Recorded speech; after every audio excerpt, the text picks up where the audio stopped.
The Senate will come to order. Mr. Carpenter, please call the roll. Senators Bridges, Cook, Coram, Court, Crowder, Danielson, Donovan, Bimberg, Fields, Foote, Gardner, Janal, Gonzalez, Hill, Heisey, Holbert, Lee, Lundeen, Marble, Moreno, Pedersen, Priola, Rankin,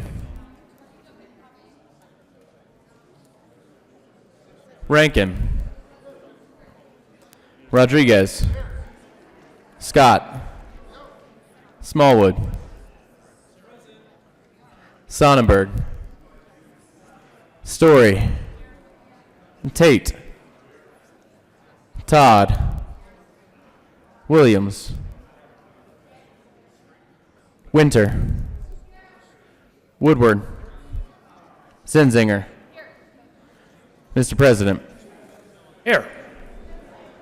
With 35 present, 0 absent, and 0 excused, we have a quorum.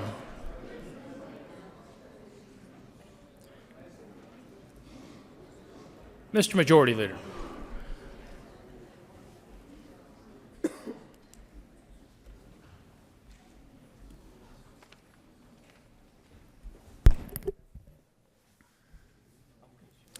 Thank you, Mr. President. I move that the Senate proceed out of order.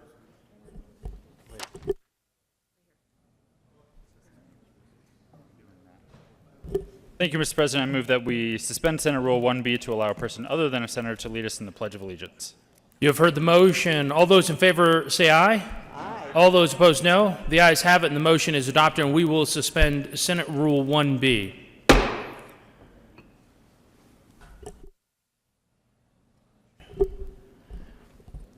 Sheriff Steve Ramble, will you please join us from Weld County?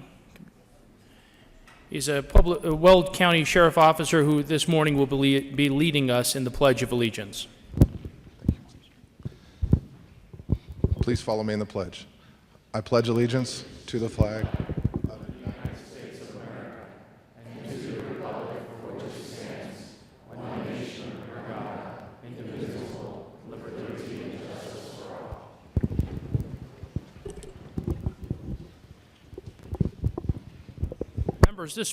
Members, this morning we are honored to have a musical presentation presented by Deputy Tim Lambert from the Adams County Sheriff's Office performing Amazing Grace on the bagpipes.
Thank you, Deputy Lambert.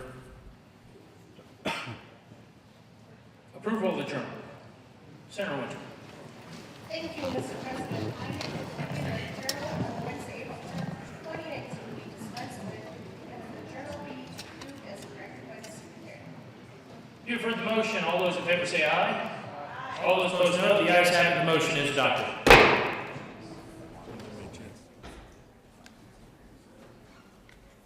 Mr. Majority Leader.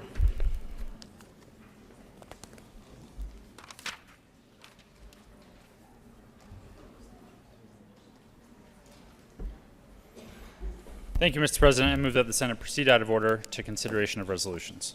You have heard the motion. All those in favor say aye. All those opposed, no. The motion is adopted, and the Senate will proceed out of order for consideration of resolutions. Consideration of resolutions. Mr. Carpenter, please read the title to Senate Resolution 010. Senate Resolution 10 by Senators Zenzinger and Cook concerning declaring the week of May 12th through the 18th, 2019 as Police Week, and in connection therewith declaring May 15th, 2019 as Peace Officers Memorial Day. Senator Cook.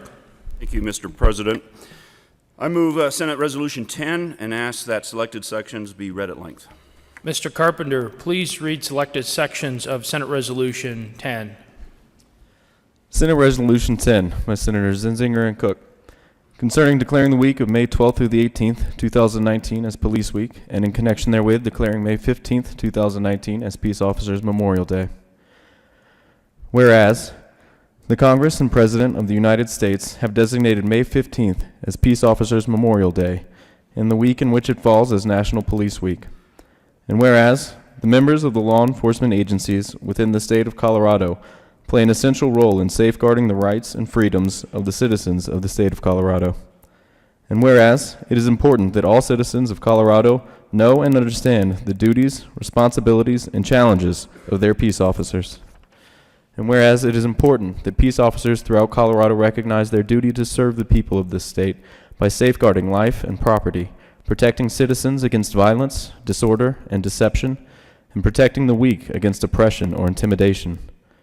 And whereas, the law enforcement agencies within the state of Colorado have grown to be modern and professional agencies that unceasingly provide a vital public service. And whereas, the following peace officers made the ultimate sacrifice while serving the state of Colorado. In 2005, Donald Young II of the Denver Police Department, Jeffrey A. Christensen of the National Park Service, and Greg R. Boss of the U.S. Postal Service. In 2006, Jared Jensen and Kenneth C. Jordan of the Colorado Springs Police Department, and Michael D. Thomas of the Aurora Police Department. In 2007, Douglas D. Byrne of the Aurora Police Department, and Zachariah E. Templeton of the Colorado State Patrol. In 2008, Nicholas Hine of the Pueblo Police Department. In 2009, David J. Kinternecht of the Montrose Police Department.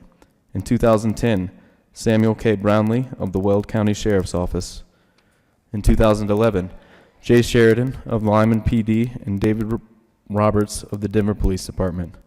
In 2012, Jeremy Bittner of the Inglewood Police Department, Selena Hollis of the Denver Police Department, Matthew Tyner of the Colorado Springs Police Department, Lead William DeFusco, and Warren W. Watts of the Pueblo County Sheriff's Office, James Jeffrey Davies of the Lakewood Police Department, and Mary K. Rickard of the Colorado Department of Corrections. In 2013, Thomas L. Clements of the Colorado Department of Corrections. In 2014, David Michael Baldwin of the Jefferson County Sheriff's Office. In 2015, Garrett Swayze of the University of Colorado, Colorado Springs Police Department, Jamie Jersevics and Taylor Tipo of the Colorado State Patrol, and Sean Renfro of the Jefferson County Sheriff's Office. In 2016, Travis Russell of the Los Animas County Sheriff's Office, Nate Kerrigan of the Park County Sheriff's Office, Derek Gear of the Mesa County Sheriff's Office, and Cody Donahue of the Colorado State Patrol. In 2017, Zachary Parrish III of Douglas County Sheriff's Office. And in 2018, Heath Gum of the Adams County Sheriff's Office, Micah Flick of the El Paso County Sheriff's Office, and Matthew Moreno of the Los Animas County Sheriff's Office. Whereas, it is fitting and appropriate for the citizens of Colorado to join together in commemorating peace officers, past and present, who by their faithful and loyal devotion to their responsibilities have rendered a dedicated service to their community, and in doing so have established for themselves an enviable and enduring reputation for preserving the rights and security of all citizens. Now therefore be it resolved by the Senate of the 72nd General Assembly of the State of Colorado, that we, the members of the Senate, hereby proclaim the week commencing May 12, 2019, as Police Week in Colorado in recognition of peace officers' efforts in safeguarding the citizens of Colorado, and call upon all citizens of the state and upon all patriotic, civic, and educational organizations to observe Police Week. and that we hereby proclaim the day of May 15th, 2019 as Peace Officers Memorial Day, in recognition of those officers who, through their courageous deeds, have made the supreme sacrifice, or who will have been disabled in the line of duty, and call upon the citizens of Colorado to recognize and participate in the observance of this worthy occasion. Is there further discussion? Senator Cook. Thank you, Mr. President. Colleagues, please be seated. Thank you, colleagues. We're running this resolution to mark the passing, but also to remember the 3 sheriff's deputies that lost their lives in the line of duty last year. I personally would call them heroes, but I'm pretty sure they wouldn't think of themselves that way, nor did they aspire to become heroes. They were content simply to do their job to the best of their abilities, without glory, without reward, or special recognition. They understood the dangers, the risks, and the perils of their chosen profession. As guardians of the law, they understood that it was their duty to defend the defenseless, protect the helpless, and shield the innocent from those who would prey on society. You know, law enforcement is not the most dangerous job in the country. As a matter of fact, it's not even the top 10 if you go by the rate of deaths per 100,000 in that particular occupation. However, that's a little misleading. It's number 4 in total occupational deaths behind farmers, truck drivers, and construction workers. Regardless of where it falls, it's the only profession where people intentionally want to kill you for doing nothing more than their jobs, or because of the uniform they wear. People don't want to kill farmers for planting their crops, or truck drivers for hauling those crops to the market, or construction workers for building homes and businesses. You know, every year we face natural and man-made tragedies, and when these tragedies occur, and when people are in a time of need, the first ones they call upon is law enforcement. Men and women who are willing to be the brave ones, willing to run towards the bullets, towards the tragedies and calamities, not away from them. The willingness to run towards a catastrophe and calamity, for without this willingness, we wouldn't be living in a free society, a free republic. We would be living in chaos and anarchy. It takes a very special person who is willing to put other lives before their own. It takes courage, integrity, and character. In the book, The Nobility of Policing by Michael Nile and Stephen Covey, they talked about Plato's vision of a perfect society. And Plato said this about the police of their time, the guardians. In a republic that honors the core of democracy, the greatest amount of power is given to those called the guardians. Only those with the most impeccable character are chosen to bear the responsibility of protecting the democracy. Last year, we lost 3 peace officers, 3 deputy sheriffs in the state of Colorado, a total of 158 deputies, officers, and troopers throughout this nation. Let me put that in perspective. That is 134 more law enforcement officers killed in the United States than all the military personnel killed last year in Afghanistan, Syria, and Iraq combined. 158 law enforcement officers, 24 military personnel in combat zones. There were also 61,995 assaults on law enforcement, resulting in over 17,900 injuries. These killings and assaults have to stop. But how? Well, first off, we must do our part here in this chamber. We must send a clear message that we support our law enforcement. And that is why I'm grateful that we are taking the time out of our busy schedule to run this resolution again. We are taking the time to recognize the 3 deputies, not just in their death, but in their service to the community and to the state of Colorado. Adams County Sheriff Deputy Heath Gum, 31, was shot to death on January 24th while pursuing a suspect wanted in connection with a fight. El Paso County Sheriff Deputy Micah Flick, 34, who was shot and killed February 5th by a 19-year-old he was trying to arrest on suspicion of a car theft. And Sergeant Matthew Moreno of Los Animas County Sheriff's Office was killed on December 12th while responding to a call and was hit head-on in his patrol car. In a minute, we're going to do a roll call vote on the resolution, and everyone is going to be asked to stand and cast their vote. When you do stand and vote, I ask you to think about what we can do down here. When we write a bill or pass a law that affects law enforcement, ask yourself, does it make it easier for law enforcement to do their job or more difficult? More importantly, does it make it safer for them and their families? Or does it make it more dangerous and puts them in harm's way? So let's do our part, show support, and make it safer for them. Once again, I set up the memory table up here, up on the dais, and it has a lot of symbolism. The table is covered with a white tablecloth to symbolize the loyalty and courage with which they served their respected communities. The folded American flag represents the courage, sacrifice, and duty to the country. A single rose in a vase is placed on the table to represent the family and friends the deputies left behind. A hat and badge are placed beside the rose to represent their absence, and a white candle is lighted to remind us that they are not forgotten.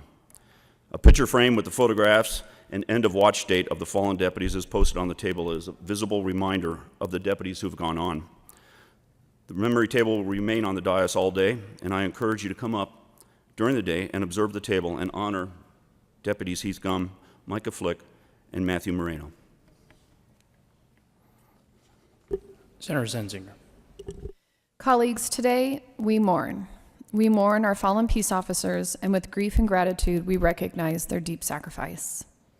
The daily work of the officer is to stand between us and danger, and the harms that they might suffer in this place, on our roads, in our communities. Those are harms that are intended for us, but their loss is recorded on the ledger of our comfort and our safety. We owe debts to them beyond our capacities to pay or even comprehend. My uncle, Jack Digliani, spent his life in service to our protection and in practice with grieving officers. He's a former deputy sheriff, detective, and police chief. He has served in Wyoming and Colorado, and for the last 11 years of his career was the director of human services and a police psychologist for the Fort Collins Police Services. He has helped our legislature, in fact. Through his contributions, we have extended confidentiality to peer support teams that work with first responders.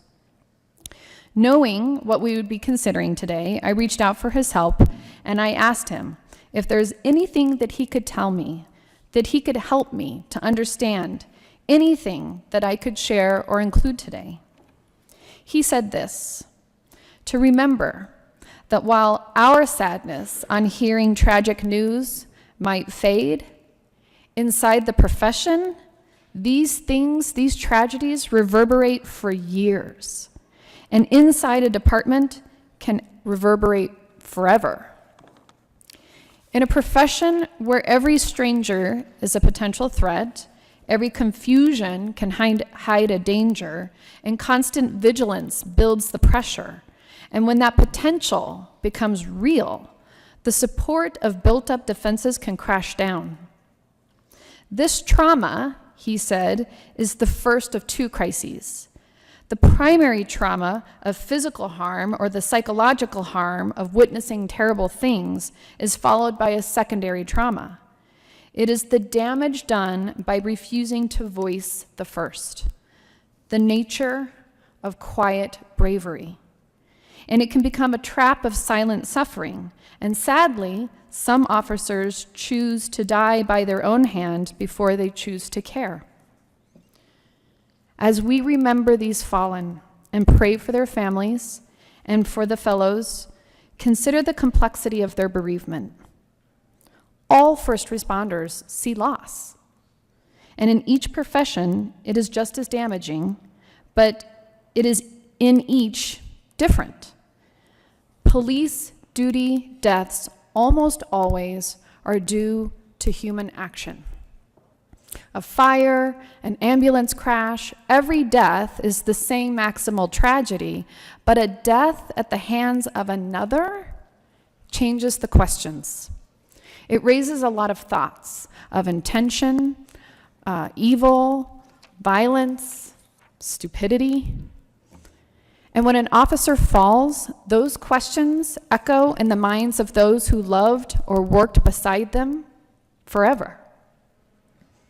And as we grieve the loss of these brave men and women, let us ask those that shared in their lives to be brave as well, and ask the human questions that are without good answers, and ask them of one another, and with shared experience, push together away from the dark concerns and corners.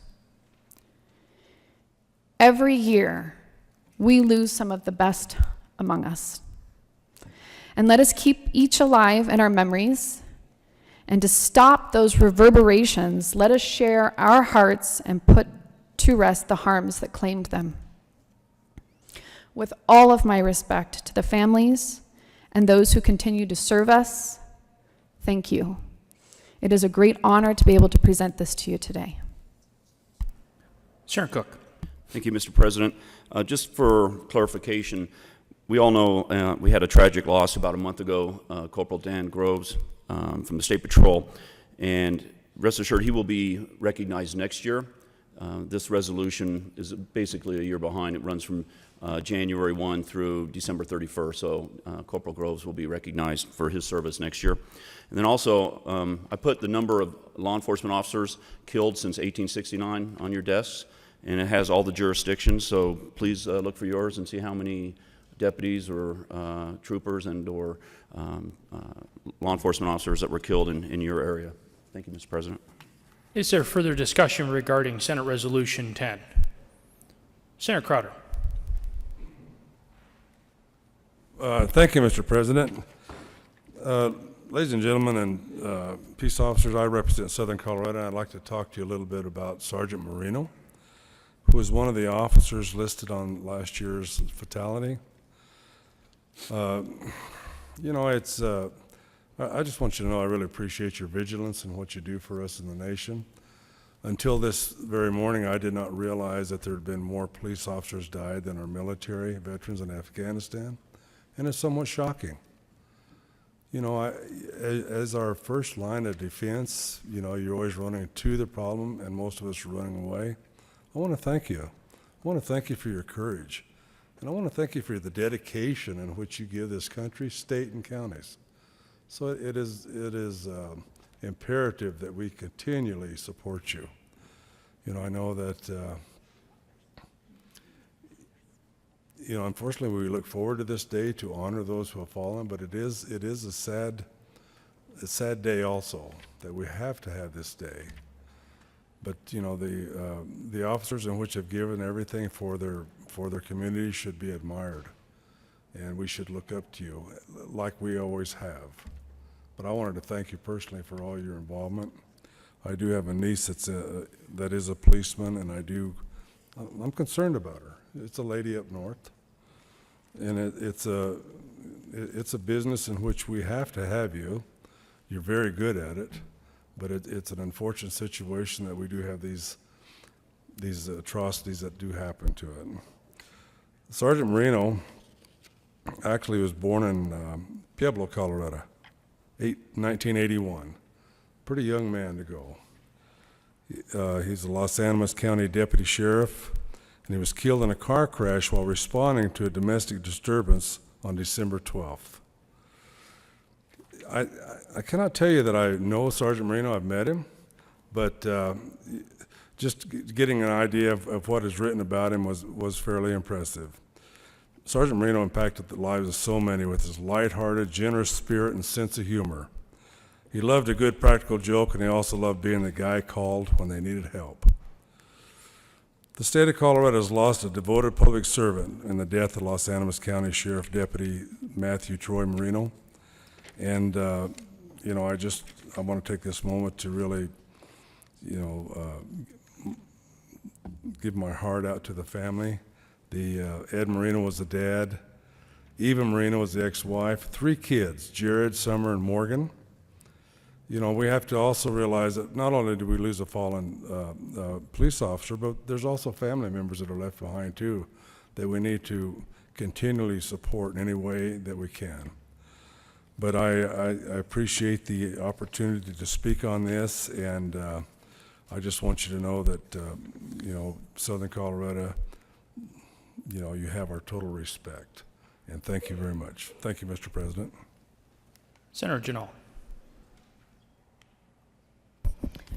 Thank you, Mr. President, and I too rise in strong support of Senate Resolution 10. My dad, Joseph Thomas Janal, although he didn't serve here in Colorado, he was a police officer in New Hampshire, Manchester, New Hampshire, for over 25 years.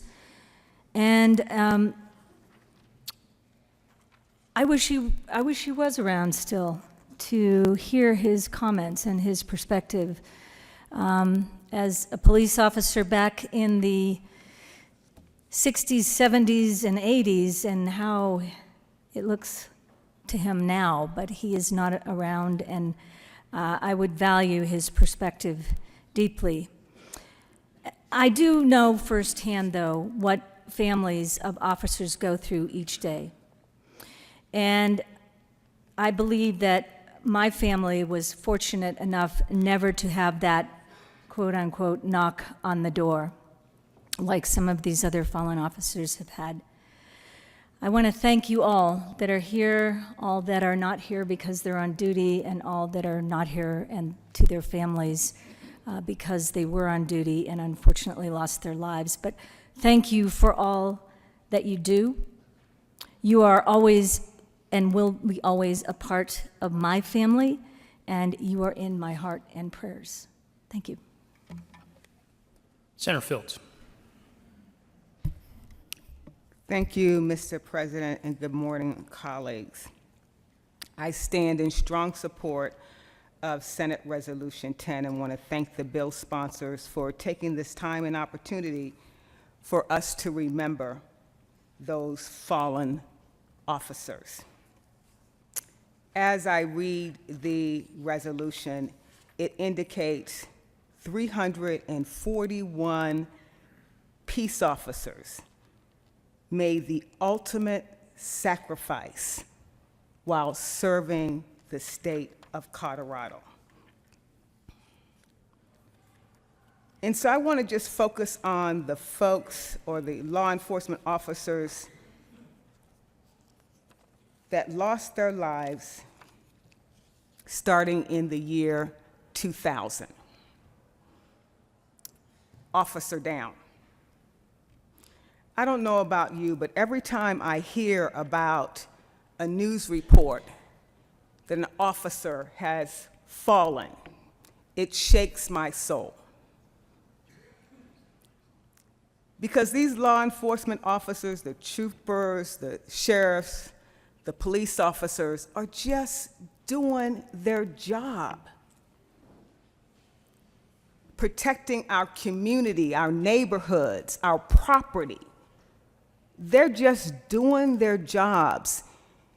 And in the course of doing their jobs, they are encountered with a variety of different risks and danger.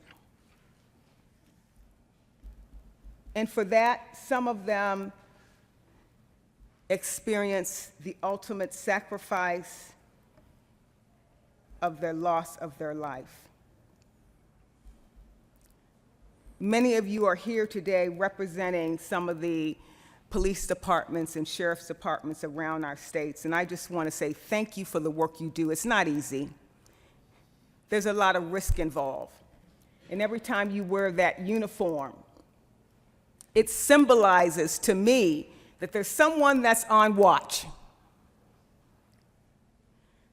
So despite what you might hear from the community, when we see you in that uniform, it commands a certain level of respect. When I see you behind me, I slow down because I don't want to get a ticket. And we all know how to behave when we see a law enforcement officer in their uniform. So don't believe the messaging that you might hear that we don't respect law enforcement. We know what your uniform symbolizes. It means order. It means discipline. And we respect that. But we also realize that evil prevails in our society. But we know that evil cannot prevail in the presence of goodness. And that's what law enforcement is all about. It's about goodness.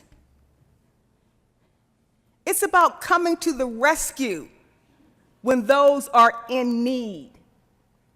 Thank you. Thank you, Denver Police Department. Thank you, Colorado State Patrol. Thank you, Colorado Division of Wildlife. Thank you, Larimer County. Thank you, Jefferson County. Thank you, Colorado Springs. Thank you, Pueblo Police Department. Thank you, Montrose Police Department, Weld County, Sheridan, Jefferson County, Inglewood, Aurora Police Department, Colorado Department of Corrections. I need to stop right there, because the director of corrections was my friend. His name was Tom Clements. He taught me about what it's like to be incarcerated and how his role was how to manage those that are incarcerated. I remember you, and I remember all of the dear conversations that we had regarding what it's like to manage a correction facility. His life was taken. University of Colorado, Colorado Springs Police Department, Douglas County, Adams County. I can go on and on and on. I don't want to forget any county, but I just want you to know that we remember you, and the reason we're taking this time out in the State Senate is because we appreciate all that you do to keep our community safe. We will never forget those fallen souls who gave their lives for us. So when you wear that uniform and you put on your shield, please know that we respect you and we honor you and we appreciate all you do. Thank you so much for this resolution. Senator Quorum. Thank you, Mr. President. Thank this bill sponsors for bringing this forward. I think it's very important. Just checking through Senate District 6, I found 15 people who have given their lives. That's a lot in a small area. And I personally knew some of them.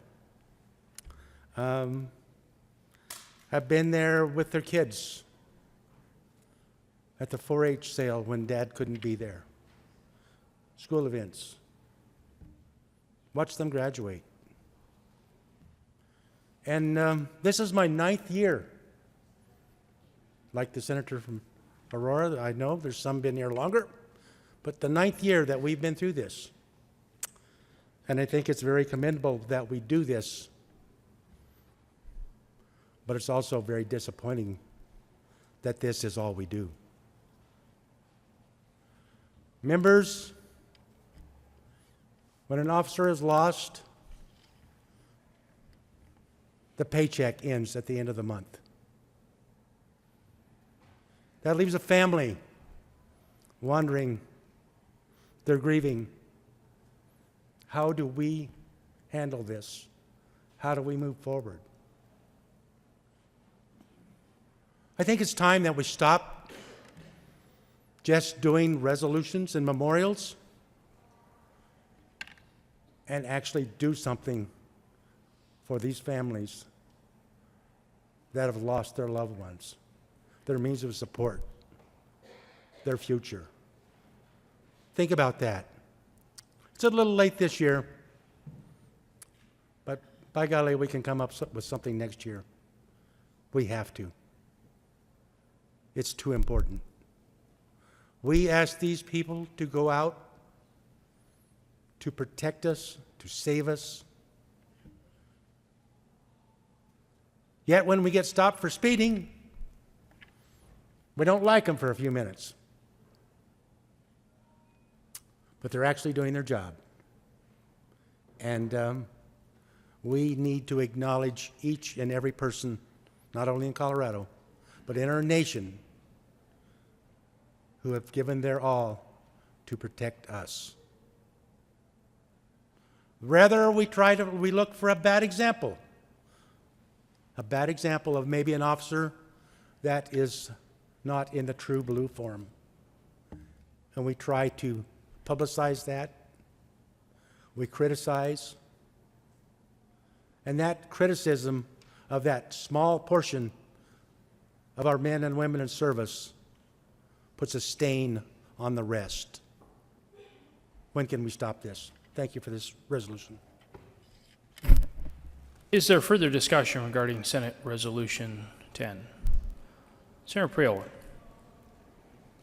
Thank you, Mr. President. Members, I want to rise in support of this resolution and remember a gentleman from my community who gave his life in service of us a few years ago.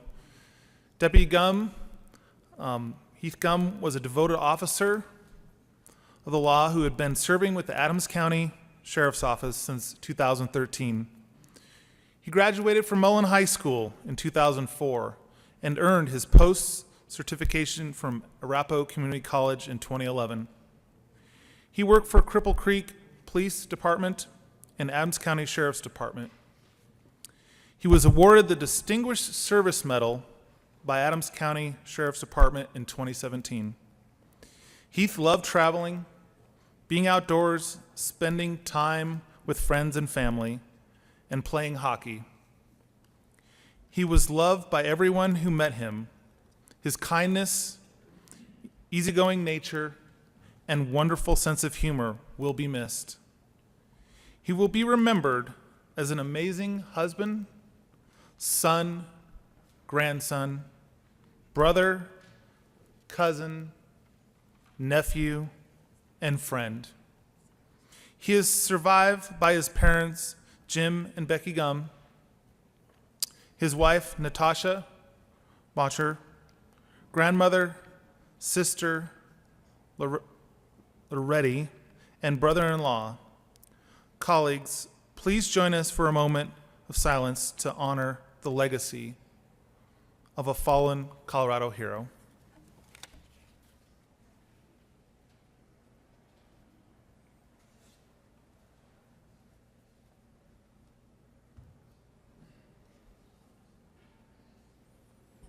The Senate will observe a moment of silence at the request of Senator Priola.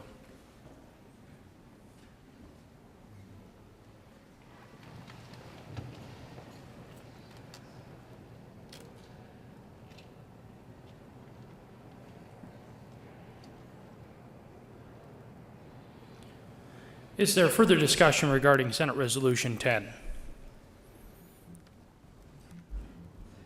Seeing none, Senator Zenzinger. Thank you, Mr. President. We renew our motion for the adoption of Senate Resolution 10 and ask for a roll call vote. Seeing no further discussion, a roll call vote has been requested.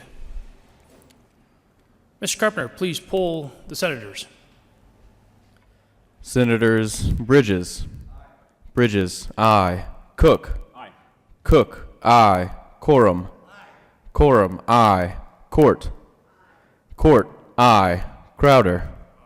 Crowder, aye. Danielson. Danielson, aye. Donovan. Donovan, aye. Finberg. Finberg, aye. Fields. Fields, aye. Foot. Foot, aye. Gardner. Gardner, aye. Janal. Janal, aye. Gonzalez.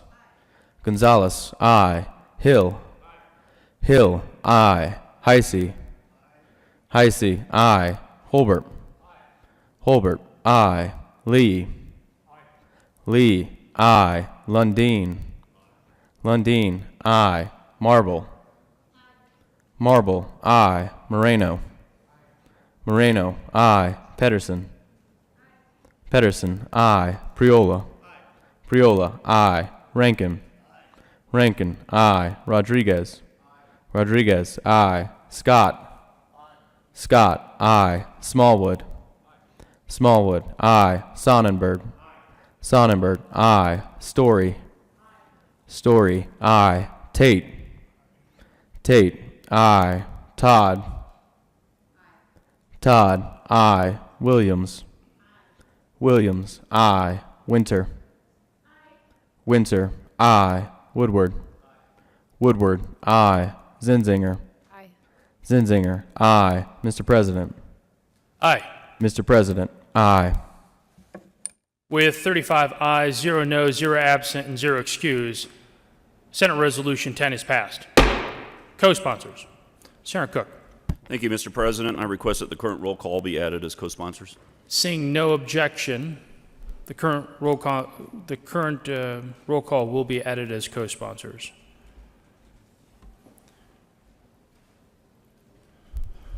Officer Lambert, will you please proceed by playing taps?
Senator Zenzinger.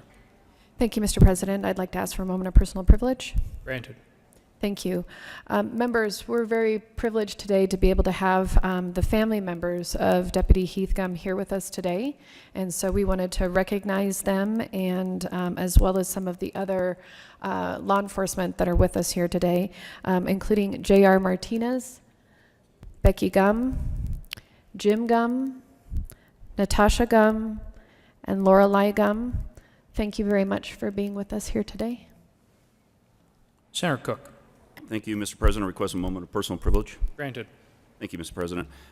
In addition to the family, we want to thank you for your service to our state by allowing your son and husband to serve us. So thank you. But we also have many law enforcement agencies here. We have the Colorado State Patrol, and we have Adams County Sheriff's Office, Jeffco Sheriff's Office, Denver Sheriff's and Police Department, Douglas County, Weld County, and the State Patrol. So thank you all for being here.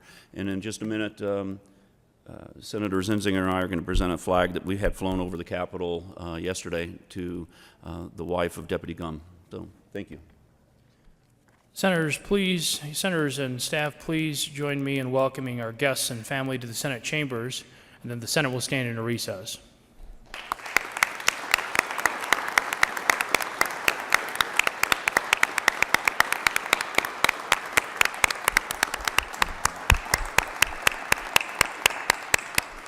The Senate will stand in a recess.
The Senate will come back to order.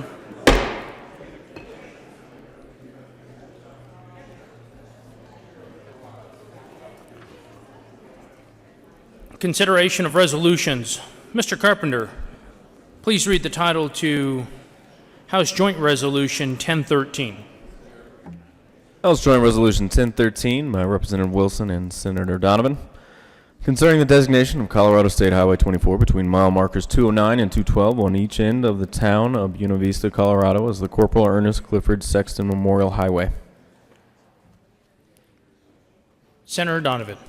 Thank you, Mr. President. I move House Joint Resolution 1013.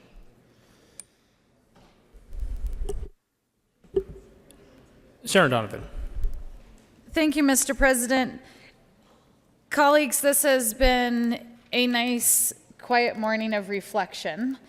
And so I would like to bring you House Joint Resolution 1013 today and continue just some brief discussion. I will not ask it to be read at length because I think that we can talk about Corporal Sexton and a bit of his life, and you can get a feel for what the resolution would relay. And please, colleagues, take your seats as I share a little bit about you, about this wonderful piece of history from my district, and a little bit about Corporal Sexton.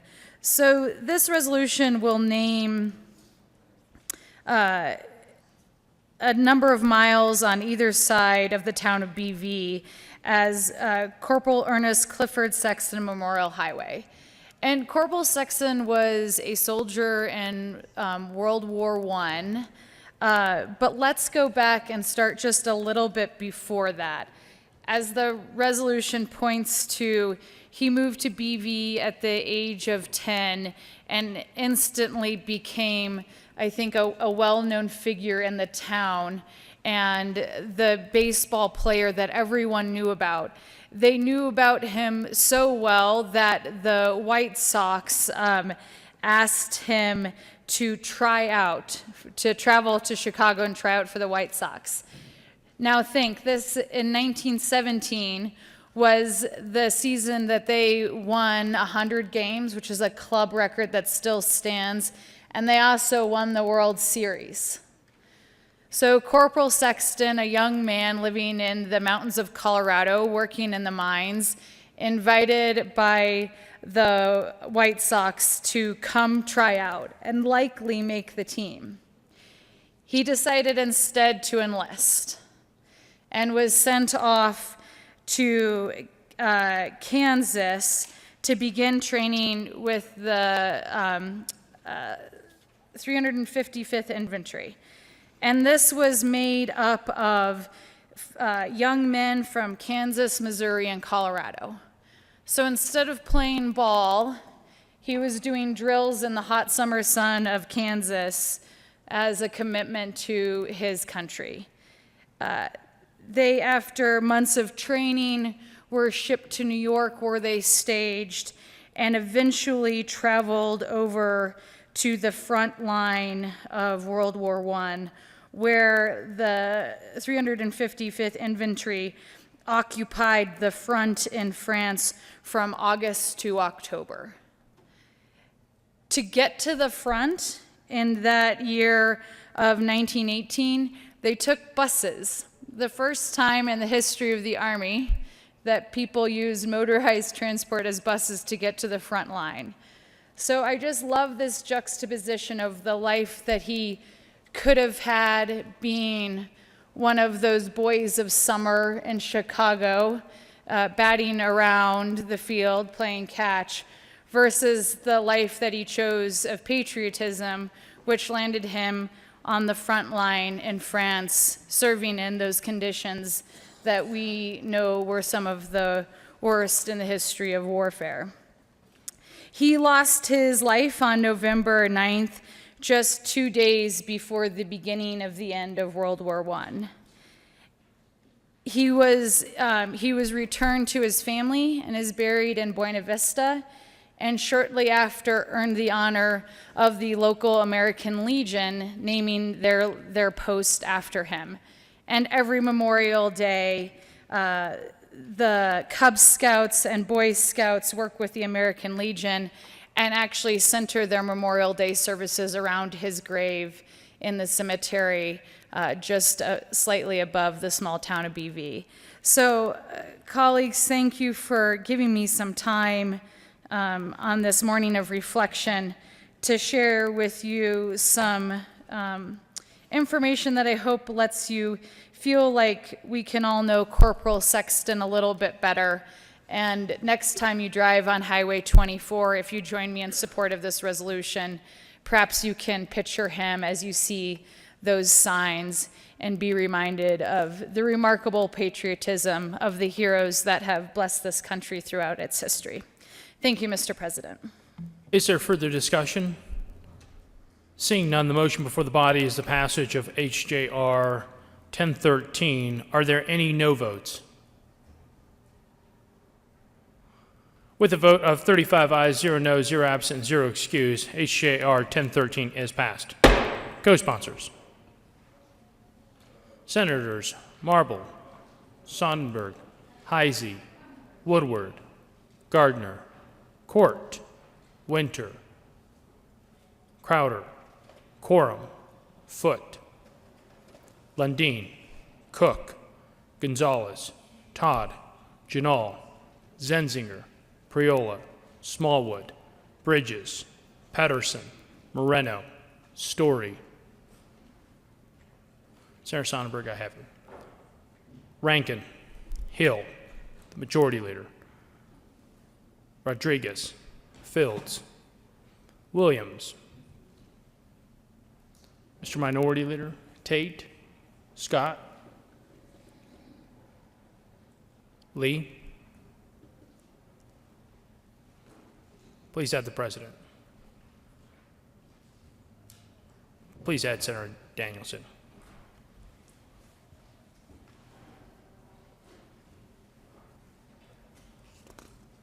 Committee reports. April 10, 2019, Committee on State Veterans and Military Affairs, Executive Marriage Committee following Senate Bill 235, be amended as follows. Submitted before the Committee on Appropriations of the favorable recommendation, April 10, 2019, Committee on State Veterans and Military Affairs, Executive Marriage Committee following House Bill 1232, be amended as follows. Submitted before the Committee hold the favorable recommendation placed on the consent calendar, April 10, 2019, Committee on Health and Human Services, Executive Marriage Committee following House Bill 1183, be amended as follows. Submitted before the Committee on Appropriations of the favorable recommendation, April 10, 2019, Committee on Health and Human Services, Executive Marriage Committee following House Bill 1147, be referred favorably, Committee on Finance. Senate Services.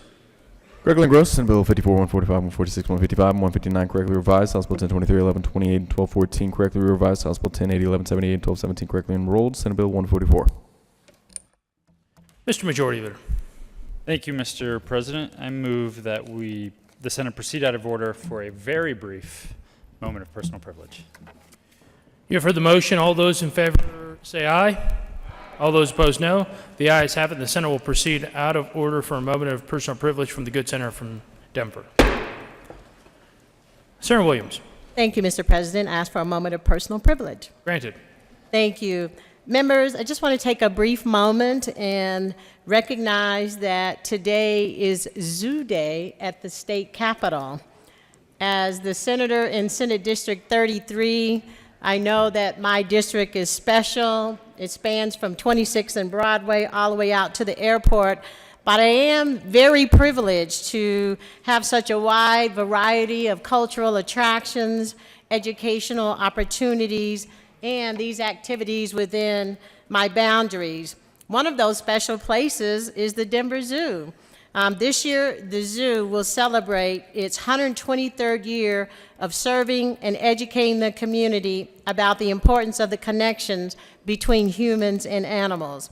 It has become a very long way since it was first founded in 1896 with just a single bear cub.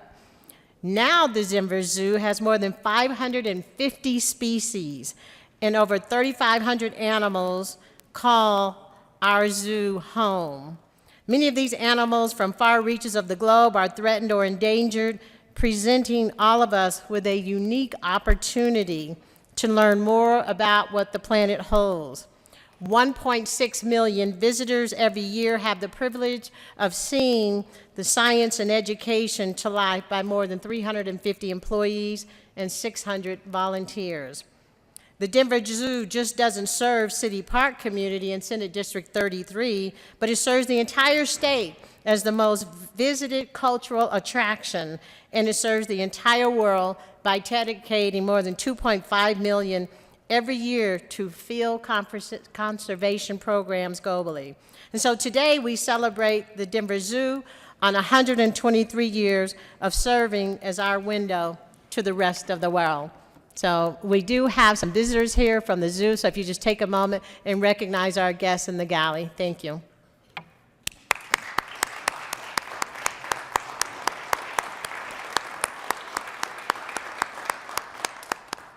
Thank you, Mr. President. Third reading of bills. Third reading of bills consent calendar. Mr. Carpenter, please read all the titles listed on the third readings of bills final passage consent calendar. Bill 159 by Senators Bridges and Donovan, Representative McCluskey, concerning continuation of the Passenger Tramway Safety Board in connection therewith implementing some of the recommendations contained in 2018 Census report by the Department of Regulatory Agencies, Senate Bill 155 by Senators Williams and Priola and Representatives Kraft, Harp, and Snyder, concerning continuation of the State Board of Accountancy and in connection therewith implementing the recommendations contained in 2018 Census report by the Department of Regulatory Agencies, Senate Bill 146 by Senator Pedersen, Representative Kennedy, concerning the continuation of the regulation by the Department of Public Health and Environment of entities that provide home care services in connection therewith implementing the recommendations contained in 2018 Census report by the Department of Regulatory Agencies, Senate Bill 145 by Senator Todd and Representative Valdez A, concerning the continuation of the regulation of dialysis care by the Department of Public Health and Environment, Senate Bill 54 by Senator Crowder and Representative Valdez D, concerning the regulation of surplus military vehicles for the purpose of operation on the highway and in connection therewith making an appropriation, House Bill 1214. Representative Hanson and Senator Rankin, concerning a requirement that the Joint Budget Committee recommend new methods to finance the state's ongoing capital needs. House Bill 1128 by Representatives Kraft, Tharp, and Sane and Senators Fields and Smallwood, concerning intercepts in connection therewith intercepting lottery winnings to pay outstanding court obligations. House Bill 1023 by Representatives Sane and Jackson and Senator Marble and Todd, concerning issuance of driving authorization documents to foster children who are under 18 years of age and in connection therewith making an appropriation. Mr. Majority Leader. Thank you, Mr. President. I move the passage of all the bills in the third reading of bills consent calendar, which include Senate Bills 159, 155, 146, 145, 54, and House Bill 1214, House Bill 1128, and House Bill 1023. Is there any discussion on any of the bills? Seeing none, the motion is the passage of all the bills on the third reading consent calendar. Are there any no votes?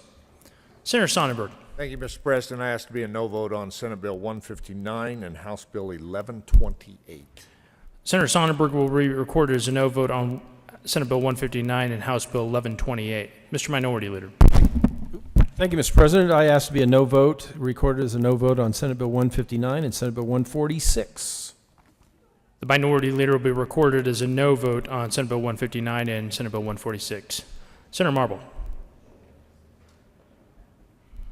Thank you, Mr. President. I also wish to be recorded as a no vote on Senate Bill 159, Senate Bill 146, and House Bill 1128. Senator Marble will be recorded as a no vote on Senate Bill 159, Senate Bill 146, and House Bill 1128.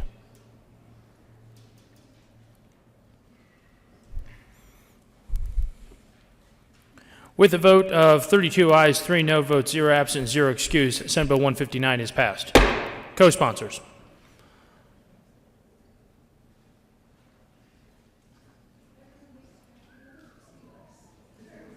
Senator Gonzalez, Winter, Janal, Williams. With a vote of 35 ayes, 0 noes, 0 absent, 0 excused, Senate Bill 155 is passed. Co-sponsors.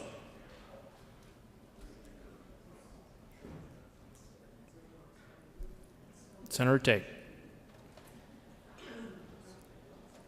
With a vote of 33 ayes, 2 no votes, 0 absent, and 0 excused, Senate Bill 146 is passed.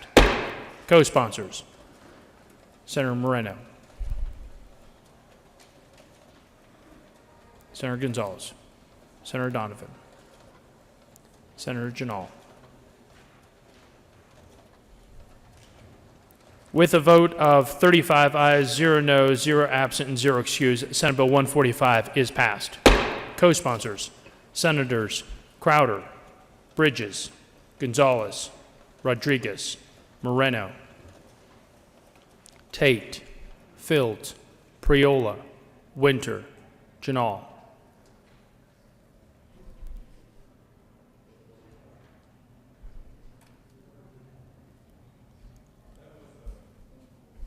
With a vote of 35 ayes, 0 noes, 0 absent, 0 excused, Senate Bill 054 is passed.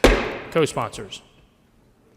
Senators Sonnenberg, Heisey, Scott, Smallwood, Tate, Priola, Gardner, Quorum, Hill, Woodward.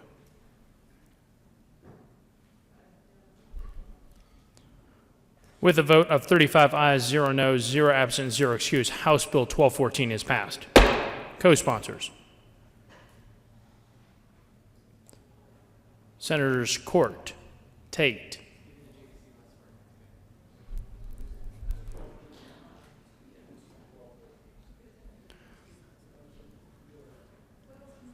with a vote of 33 ayes, 2 no votes, 0 absent,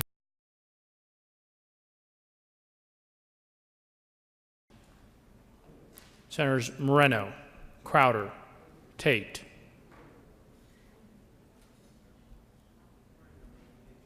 Todd, Court,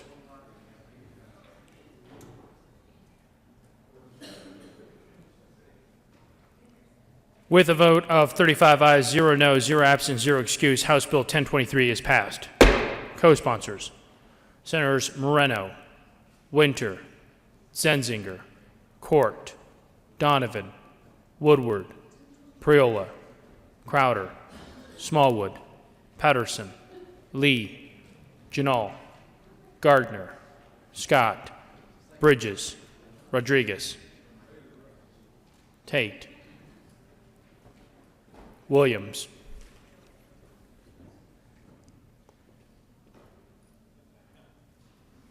please add the president.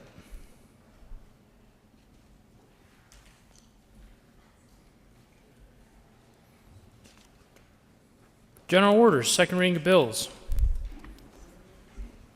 Senator Gonzalez.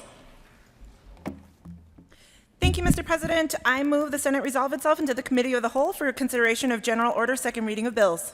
You have heard the motion. All those in favor say aye. All those opposed, no. The motion is adopted. The Senate will resolve itself in the Committee of the Whole for consideration of general order, second reading of bills. And Senator Gonzalez will take the chair.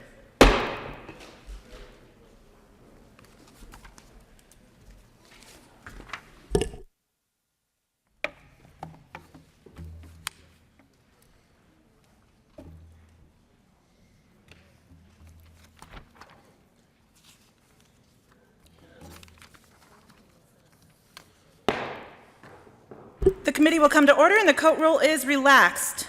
Will the clerk please read the title to Senate Bill 179? Senate Bill 179 by Senator Lee and Representative Wilson concerning the Enhanced School Safety Incident Response Grant Program in connection with making an appropriation. Senator Lee. Thank you, Madam Chair. I move Senate Bill 1179. Senator Lee, will you please move your committee report? And the Senate Appropriations Committee report. To the committee report, Senator Lee. The committee report just made a minor change in the bill to enhance, to change some minor language in the bill and substituted one statutory reference for another. Ask for an aye vote on the Appropriations Committee report. Thank you, Senator Lee. Is there any discussion? Is there any further discussion on the Appropriations Committee report to Senate Bill 179? Seeing none, the motion is the adoption of the Appropriations Committee report. All those in favor say aye. Those opposed, no. The ayes have it. The report is adopted. To the bill, Senator Lee. Thank you, Madam Chair. This bill, the Enhanced School Safety Incident Report, is a follow-up to a bill that we passed last year, which basically provided some grant money within the Department of Public Safety to enable agencies to provide services to schools to train them to deal with incidents that occur in the school. And we're talking about shooting incidents and school invasion incidents and things of that sort.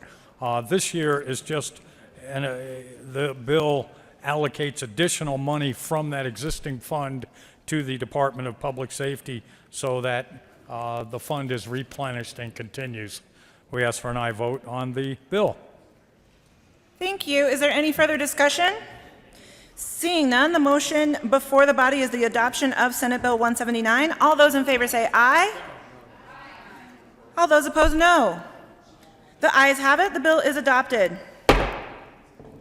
Will the clerk please read the title to Senate Bill 163? Senate Bill 163 by Senator Pedersen, Representative Galindo, concerning the continuation of the Cold Case Task Force in connection with implementing the recommendations contained in the 2018 Sunset Report by the Department of Regulatory Agencies. Senator Marble. Thank you, Madam Chair. I move Senate Bill 163. To the bill, Senator Marble. All right, thank you, Madam Chair. We do have a couple of amendments for this bill, and I think it's very necessary, especially for one. But this bill, it gave me a real opportunity to learn more about exactly what the cold case team does. We fund, through this bill, the database for cold cases. I wish we could fund the investigations behind these cold cases, but we just didn't get that done this year. I am extremely concerned about that because we have a database that keeps growing with unsolved cases due to the lack of funds for the investigations to clear them out. But I think this is a very worthwhile group, this cold case homicide team. It began with a House bill back in 2007, and then we had another bill that came through in 2012. And it increased the numbers from 15 to 16 and also put representatives from victims' families on, which I think were very, very important. So I would like to address the amendments.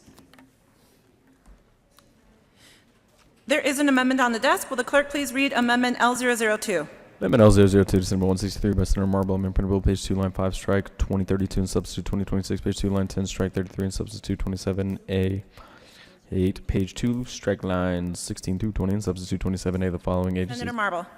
Thank you, Madam Chair. L002, I move and hope for your support on this.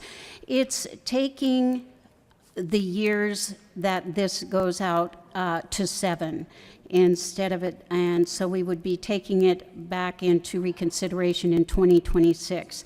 And the reason for this is if you put it out 13 years, there's many people here in the legislature who wouldn't even know this existed. And I think by bringing it into 7 years, it keeps the conversation alive and lets the legislators know how important a job these task force members actually do. And hopefully at some point, we can get money to the actual investigations necessary to clear out a lot of the cold cases that exist in this database. So I move L002 and ask for your support. Is there any further discussion? Seeing none, the motion is the adoption of Amendment L002. All those in favor say aye. Opposed, no. The ayes have it. The amendment is adopted. There is an amendment on the desk. Will the clerk please read Amendment L001? Amendment L001, Senator 163, Senator Marble, member printable page 2. Senator Marble. Thank you, Madam Chair. L001 is a very complicated amendment. It actually changes this from the safety clause to the petition clause. And I move L001 and ask for your support. Is there any further discussion on Amendment L001? Seeing none, the motion is the adoption of Amendment L001 to Senate Bill 163. All those in favor say aye. Aye. Those opposed, no. The ayes barely have it. The amendment is adopted. To the bill, Senator Marble. Thank you, Madam Chair. All things considered, with Senate Bill 163 and the funding of the database, which is very necessary to keep track of these cold cases, I ask for your full support and to get behind this most critical team. Senator Fields. Thank you, Madam Chair, and I also urge an aye vote on Senate Bill 163. Current law defines a cold case as a homicide investigation that has been open for more than 3 years from the date of the crime. Basically, what this bill will do, it will continue the interface, the technology to make sure that we're tracking those cold cases, because what the task force does, it reviews and it makes recommendations for cold case investigations. So members, please vote yes on Senate Bill 163. Thank you. Any further discussion? Seeing none, the motion is the adoption of Senate Bill 163. All those in favor say aye. Those opposed, no. The ayes have it. The bill is adopted.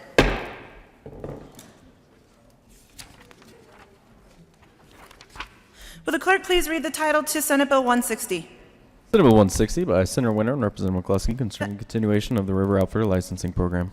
Senator Winter. Thank you, Madam Chair. I move for the passage of Senate Bill 160 along with the Agricultural and Natural Resources Committee report. To the Agricultural and Natural Resources Committee report, Senator Winter. We talk about the training of the river outfitters, but this is not an actual school as defined by DORA. So there is training, but not the use of a school. And we fixed that, and I encourage a yes vote on the committee report.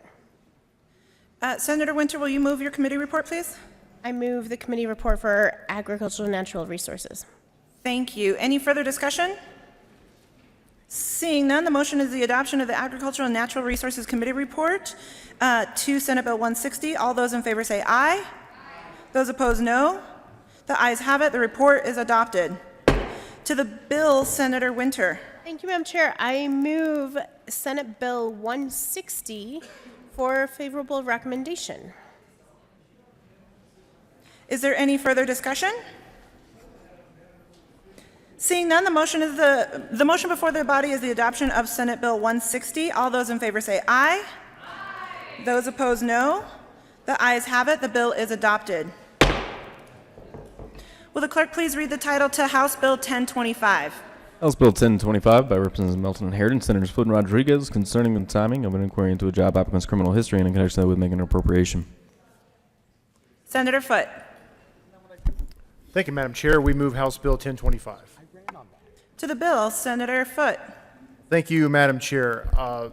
Colleagues, House Bill 1025 is a good bill that will help former offenders gain employment. It is a very narrow bill. It's a bill that disallows employers from having a box about criminal history on their initial application only. It does not disallow criminal background checks.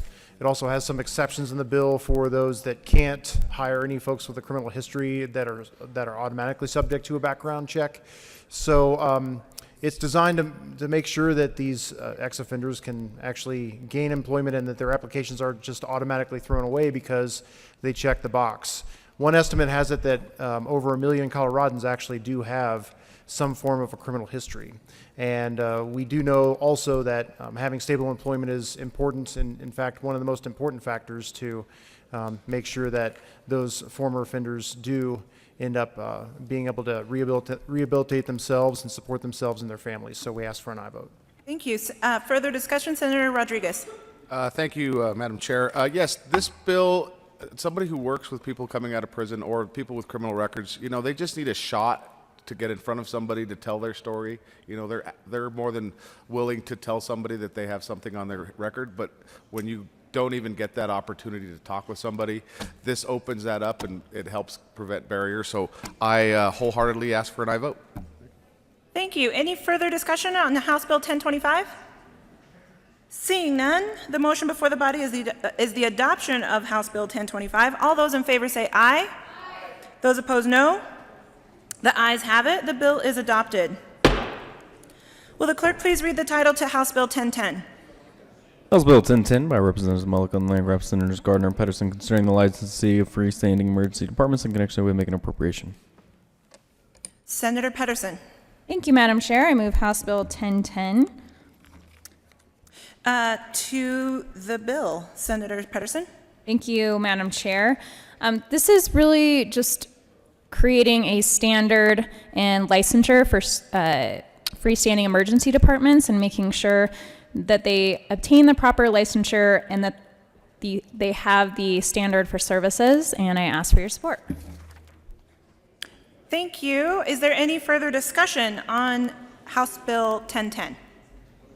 Seeing none, the motion before the body is the adoption of House Bill 1010. All those in favor say aye. Those opposed, no. The ayes have it. The bill is adopted. Will the clerk please read the title to Senate Bill 229? Senate Bill 229 by Senators Winter and Foote and Representatives Gonzalez, Gutierrez, and Mullica concerning the use of campaign contributions to reimburse candidate for dependent care expenses incurred by the candidate in undertaking campaign activities. Senator Winter. Thank you, Madam Chair. I move for the passage with a favorable recommendation of Senate Bill 229. Further discussion? Senator Winter. Thank you, Madam Chair. This bill is about making this room more accessible to more people. We know that democracy works best when we have a diversity of backgrounds, a diversity of views, a diversity of people sitting in these chairs and talking about possible solutions. I've been recruiting and training people to run for office for the past 15 years, and oftentimes one of the first questions they ask is, can I do this and have a family? Both my co-sponsor, Senator Foote, and I have young children at home. And it is difficult to have young children and do this. And one of the small ways we can make sure that when people say, I want to run for office and have children, can I do this? And we can say yes, is by actually saying you can use some campaign finance funds to pay for the cost of childcare that you incur because you are on the campaign, out in the community, out door knocking, out doing forums, and working on this. And I encourage you to vote. Further discussion, Senator Foote. Thank you, Madam Chair. And one thing I wanted to add is that I think currently under our current rules, you could make an argument that these types of expenses are related to the campaign and therefore could be used, but we wanted to make sure that it was clear in the statute that you could. We certainly wouldn't want someone to use their campaign funds for childcare as necessary for their campaign and then have that used against them in some way in the current political environment. So we just want to make sure it's clear. It'll give obviously clarity to folks running for office, as well as just advance notice that this is in fact something that can be used if the candidate chooses to use it. Thank you. Any further discussion on Senate Bill 229? Seeing none, the motion before the body is the adoption of Senate Bill 229. All those in favor say aye. Those opposed, no. The ayes have it. The bill is adopted. Will the clerk please read the title to Senate Bill 230? Senate Bill 230 by Senator Moreno concerning the Colorado Refugee Services Program. Senator Moreno. Thank you, Madam Chair. I move Senate Bill 230. To the bill, Senator Moreno. Thank you, Madam Chair. Colleagues, this bill is a pretty simple bill. It just codifies an executive order into statute. The original executive order allowed the state of Colorado to be a pass-through entity in order to receive funds from the federal government for refugee resettlement and services, and then obviously distribute those dollars to community organizations, nonprofit organizations, to help refugees resettle in the state of Colorado. For me, colleagues, I don't think that our commitment to refugees should ever rest on who occupies the governor's office. I believe the legislature has an interest in supporting refugee resettlement as well. So this bill merely codifies the existing executive order and allows in the future, should the General Assembly choose to do so, appropriate funding to support refugees. I ask for an aye vote. Thank you, Senator. Any further discussion on Senate Bill 230? Seeing none, the motion before the body is the adoption of Senate Bill 230. All those in favor say aye. Those opposed, no. The ayes have it. The bill is adopted.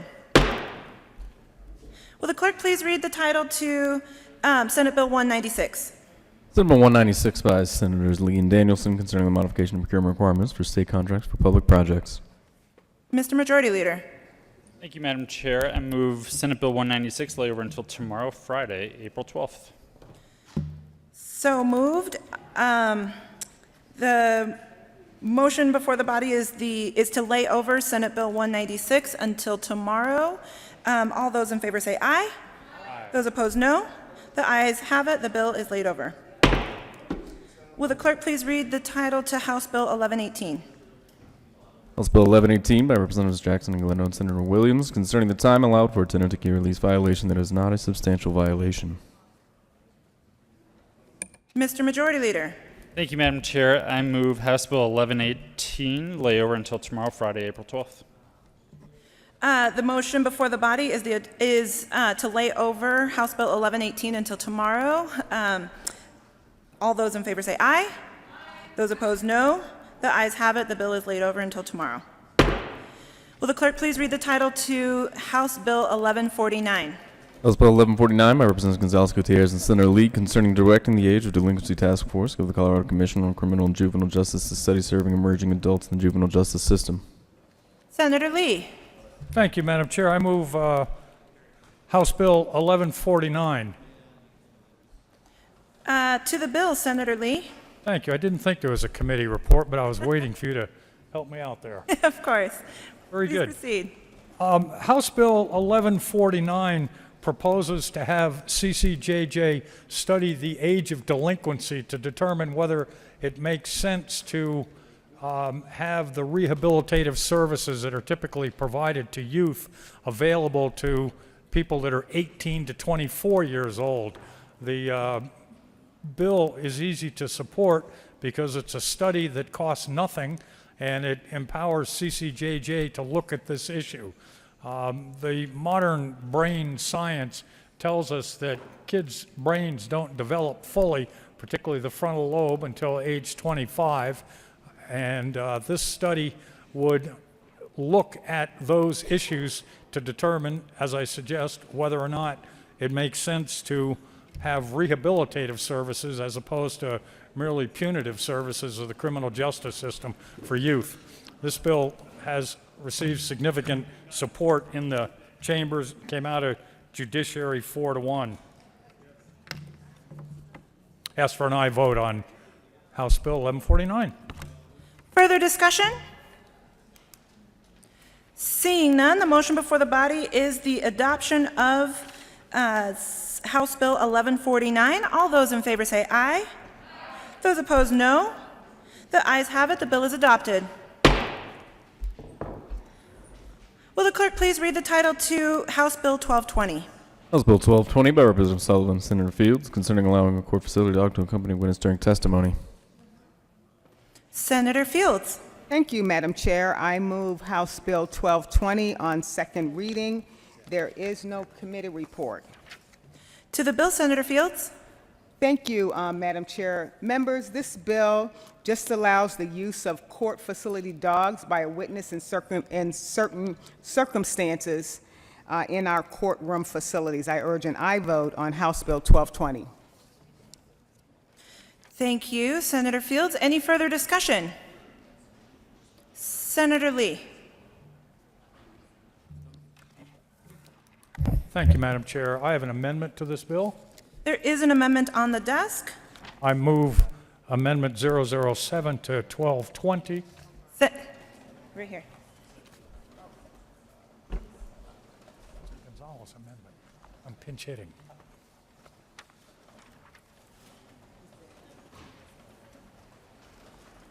Will the clerk please read the Amendment L007? Amendment L007, House Bill 1220 by Senator Gonzalez, amendment in gross bill, page 3, lines 11 and 12. Senator Lee.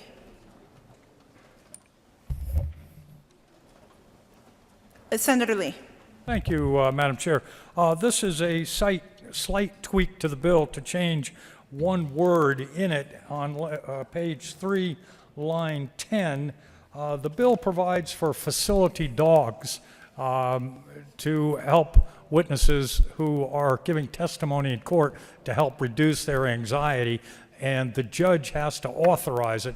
This bill merely puts a little bit more of an additional guardrail around the judge's determination. He has to determine by a preponderance of evidence that the presence of a court facility dog during the witness's testimony would substantially reduce the anxiety and enhance the ability of the court to receive full and accurate testimony. So it's a minor tweak to the bill to give the judge more discretion. We ask for an aye vote on the amendment. Senator, will you please move the amendment? I thought I did, Madam Chair. I move Amendment 007. Ask for its adoption. Thank you. Senator Fields.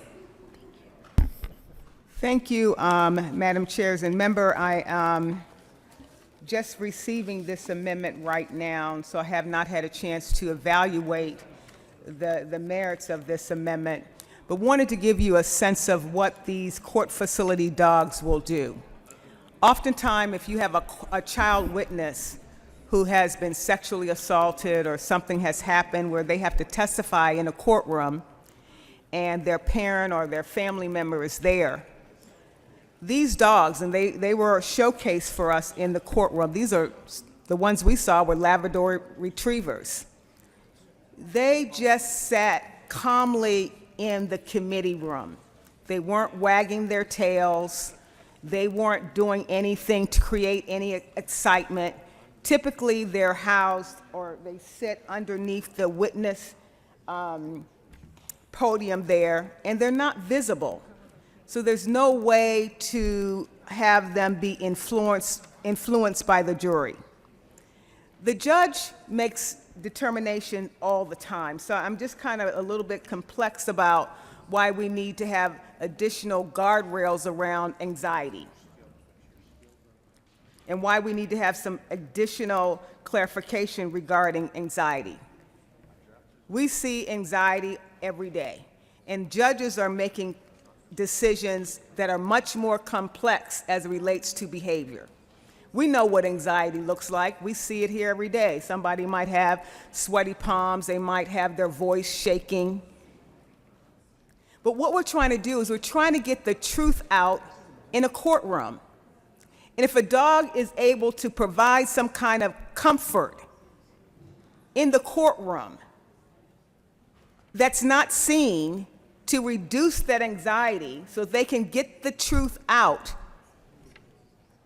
so that the jury members and the judge can make a fair assessment, what's wrong with that? Why do we need to have more definition around anxiety? A judge knows how to determine when a young person is displaying levels of anxiety.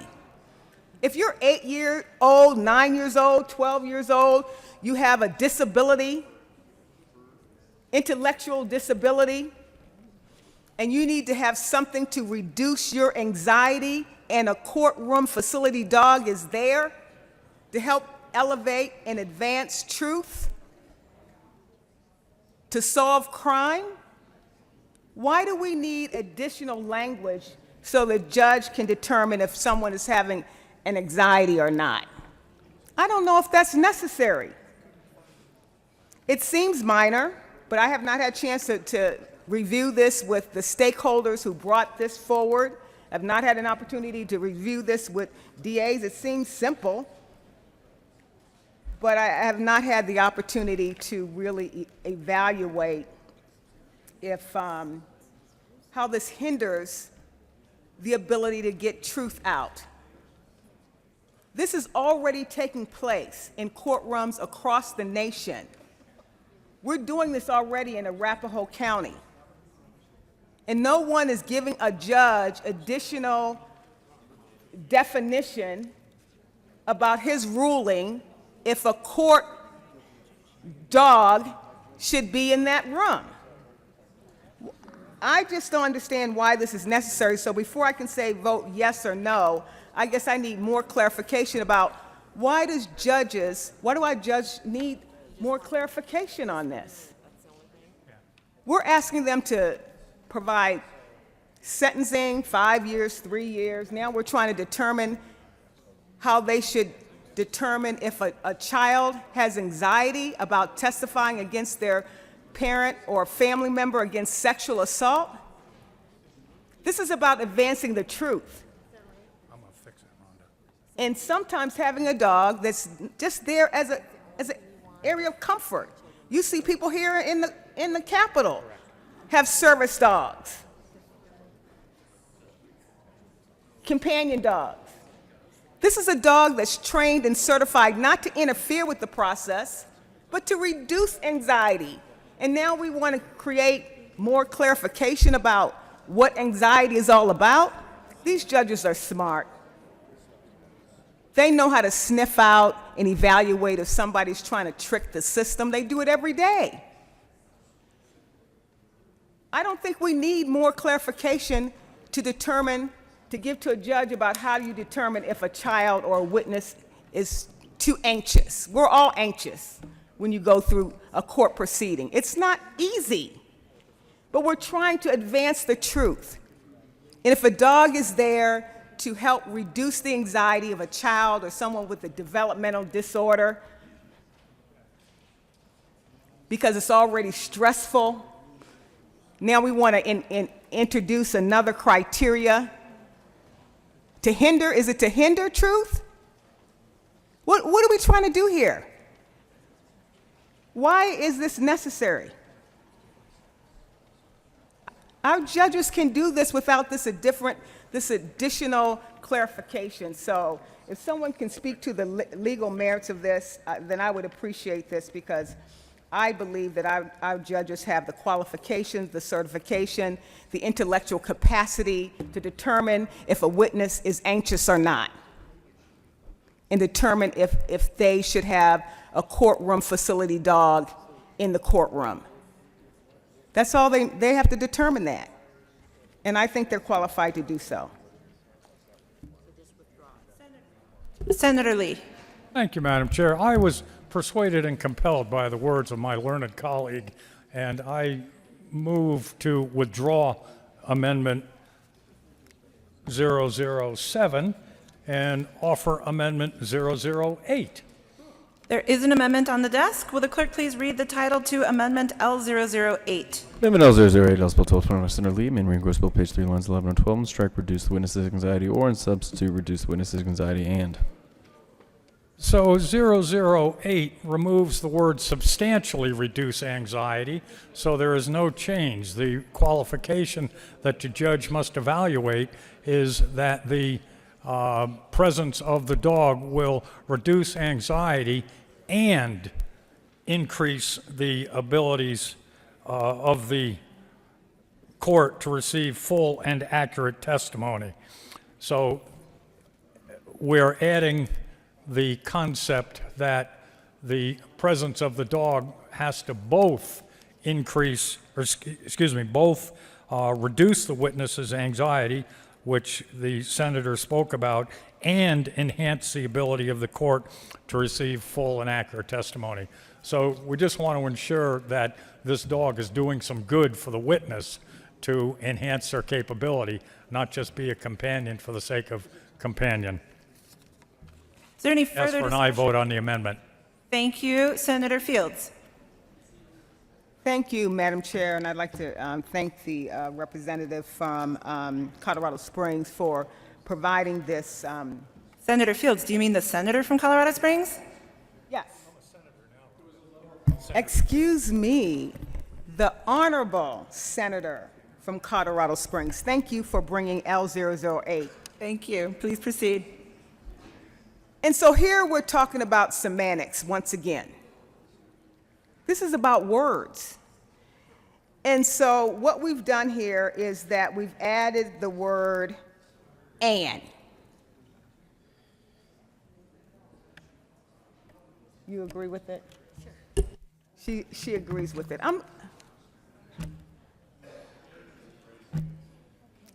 And.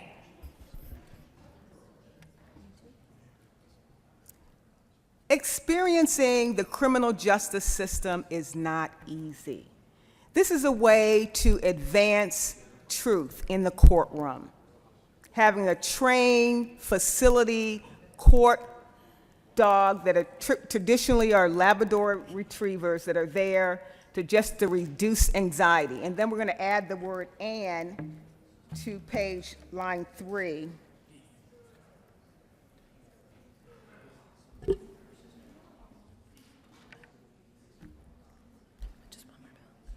When I think about it, we're just trying to get at the truth. Why do we have to have these additional barriers for a judge to consider? I mean, we already have all kinds of criminal codes, criteria for sentencing.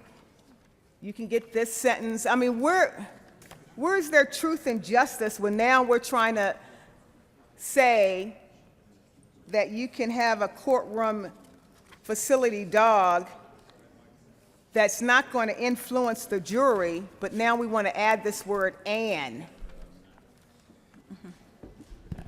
Is there any further discussion on Amendment L008? That's just yes, Madam Chair. Senator Fields, please proceed. I just need a little bit more clarification why the word "and" is important to elevate justice and truth in the courtroom. Senator Lee. Facilitary. Senator Lee. Thank you, Madam Chair. This amendment does exactly that. It enhances the capability of the witness to provide credible, full, and accurate testimony. That's exactly what the amendment does. The court will evaluate whether or not the facility dog will help the witness by reducing their anxiety and improve the accuracy and fullness of their testimony. And that's what we want in court, full and accurate testimony. And the judge should make both of those findings, not just that they want to have the dog there, but that the presence of the dog enhances their ability of the witness to provide full and accurate testimony. Is there any further discussion? Thank you, Senator Lee. Is there any further discussion on Amendment L008 to House Bill 1220? Seeing none, the motion is the adoption of Amendment L008. All those in favor say aye.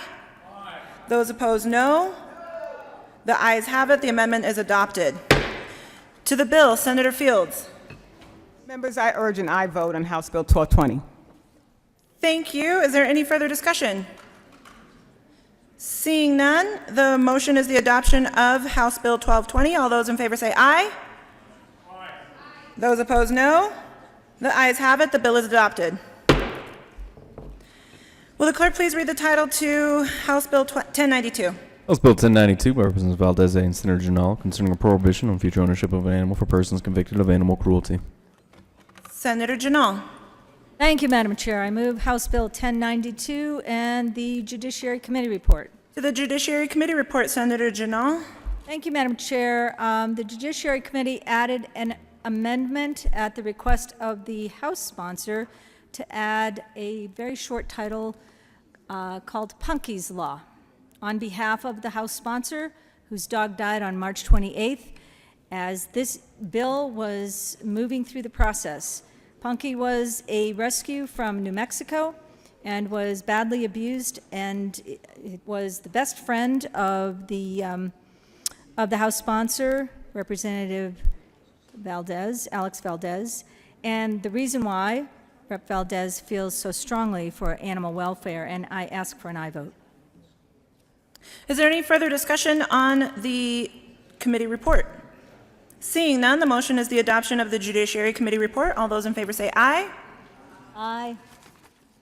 Those opposed, no.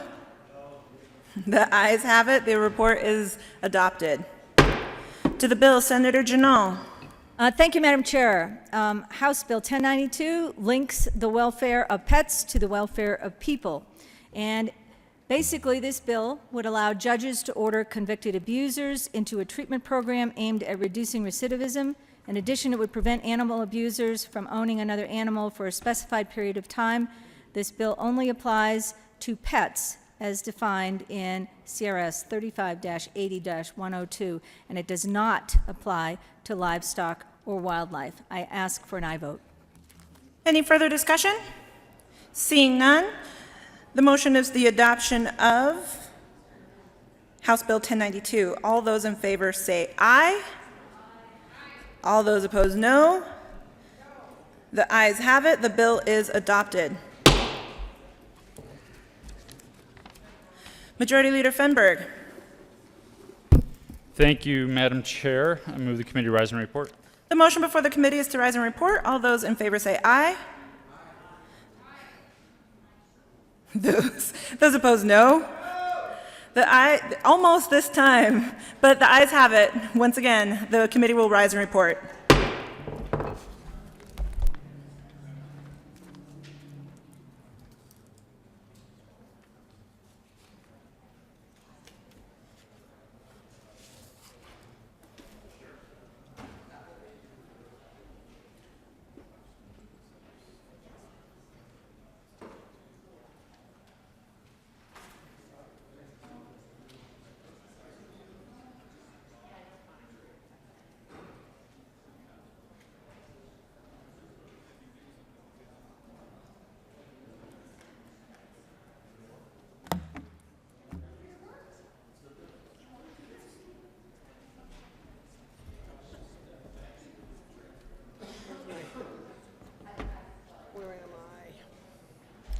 Where am I, Cindy?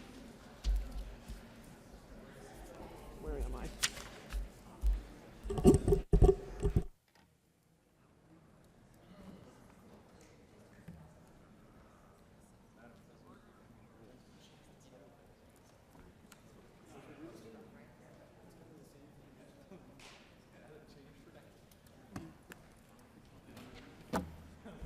The Senate will come to order. Senator Gonzalez.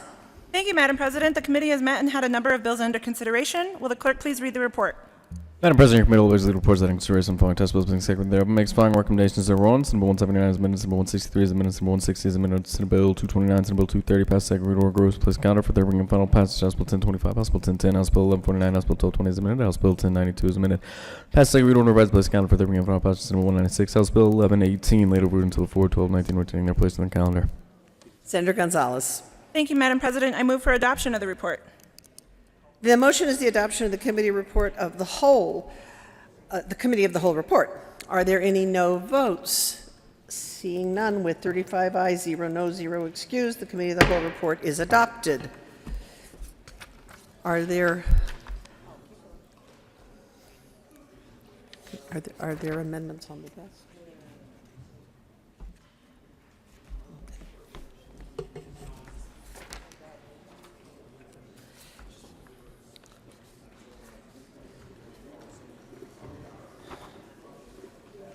179 as amended, 163 as amended, 160 as amended, 229 as amended, not as amended, and 230 passed on second reading and ordered engrossed and placed on the calendar for third reading and final passage. House Bill 1025, 1010, 1149, 1220 as amended, House Bill 1092 as amended, passed on second reading and ordered revised and placed on the calendar for third reading and final passage. Senate Bill 196 and House Bill 1118 laid over until April 12th and retaining their place on the calendar.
Consideration of House amendments to Senate bills. Will the clerk please read the title of Bill 65?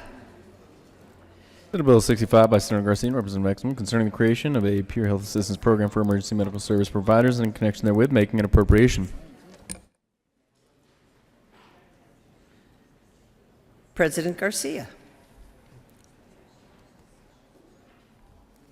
Thank you, Madam President, and I move that, with much sadness that I would have to come down to the well, for the first time in history, that the Senate concur with House amendments to Senate Bill 65. Excuse me, I think that's totally out of order. That the President of the Senate is saying that we should concur with the House?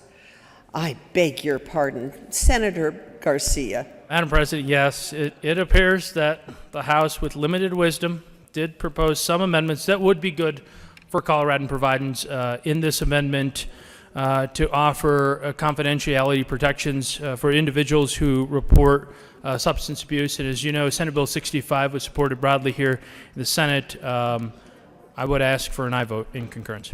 And did you move to concur? Yes, Madam President. All right, so is there any further discussion? The motion is that the Senate concur with House amendments to Senate Bill 65. Are there any no votes? Senator Hill?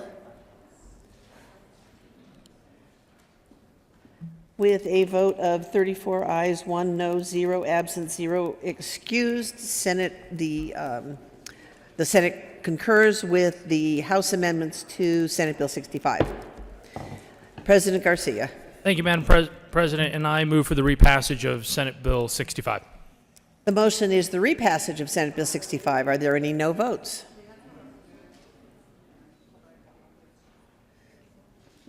Seeing none, with 35 ayes, 0 noes, 0 absent, and 0 excused, Senate Bill 65 is repassed. Co-sponsors. Don't all jump up at once.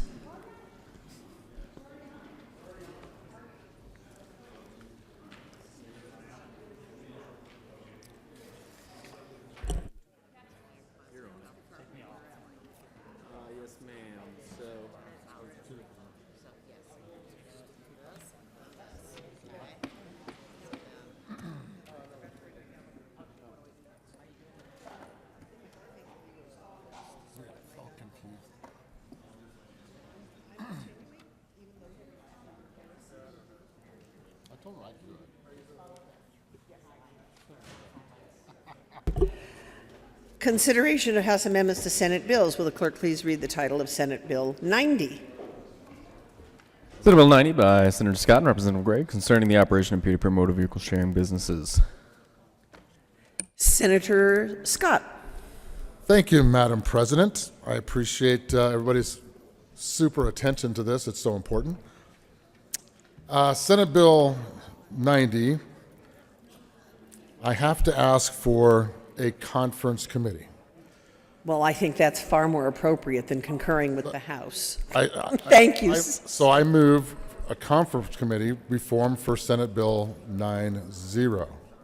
Is there discussion about the motion to move to a conference committee for Senate Bill 90? Seeing none, the motion is to move to a conference committee. Are there any no votes? Seeing none, the motion to move to a conference committee is, with 35 ayes, 0 noes, 0 absent, 0 excused, is adopted.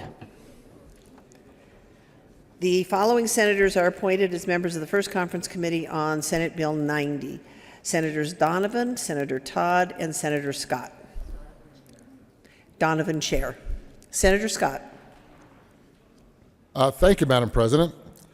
And unfortunately, because the House did such a incredible job of stirring up things on Senate Bill 90, I must ask permission, and I move that we go beyond the scope in the conference committee. So I ask for permission to go beyond the scope of Senate Bill 090.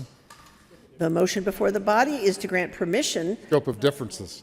to the conferees on the First Conference Committee on Senate Bill 90 to go beyond the scope of the difference between the two houses. All in favor say aye. Got to get better script. As opposed, no. The ayes have it, and permission is granted. Thank you, Madam President.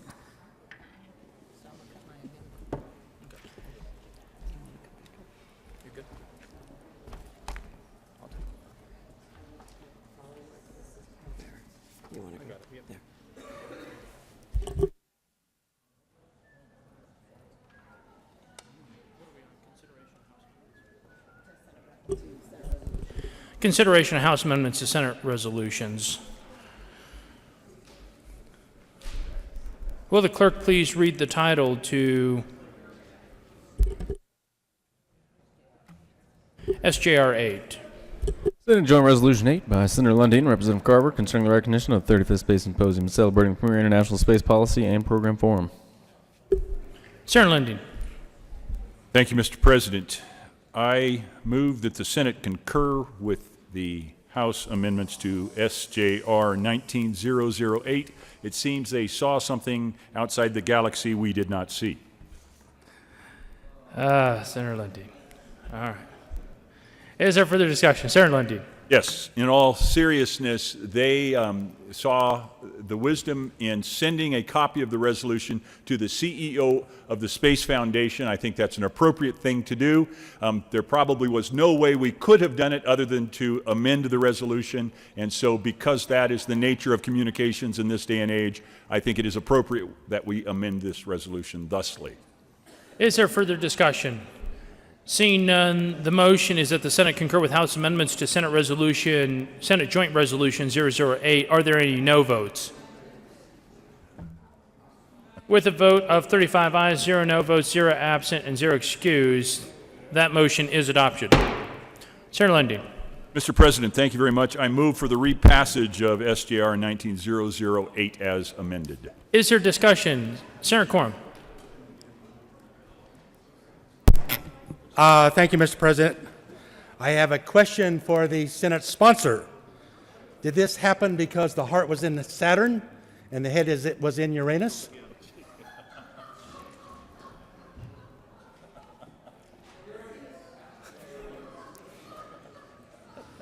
Seeing the sponsor not willing to answer that question, I believe that that is out of order.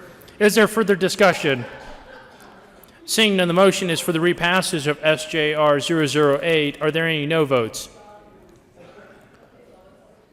With a vote of 35 ayes, 0 noes, 0 absent, and 0 excused, Senate Joint Resolution 008 is repassed. Co-sponsors.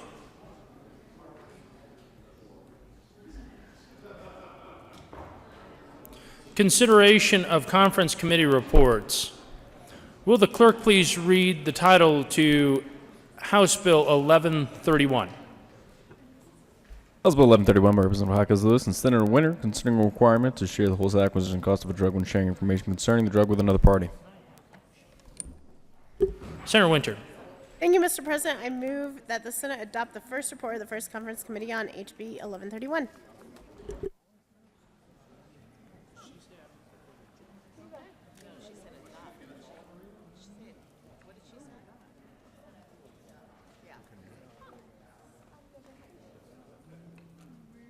Is there any discussion? Senator Smallwood. Thank you, Mr. President. I move a substitute motion that the Senate adopt the first minority report of the first Conference Committee on House Bill 1131.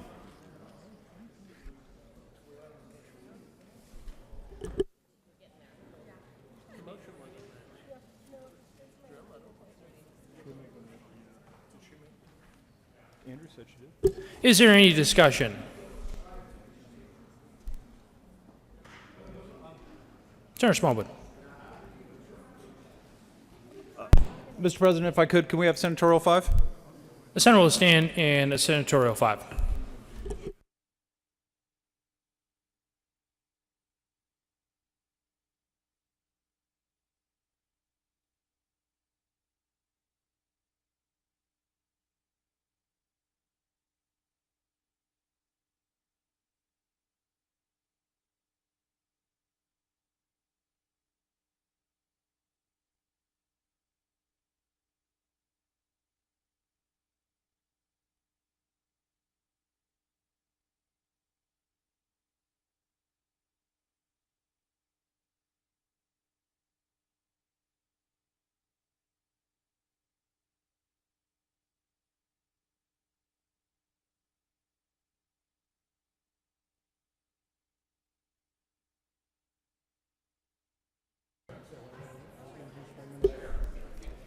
Is there further discussion?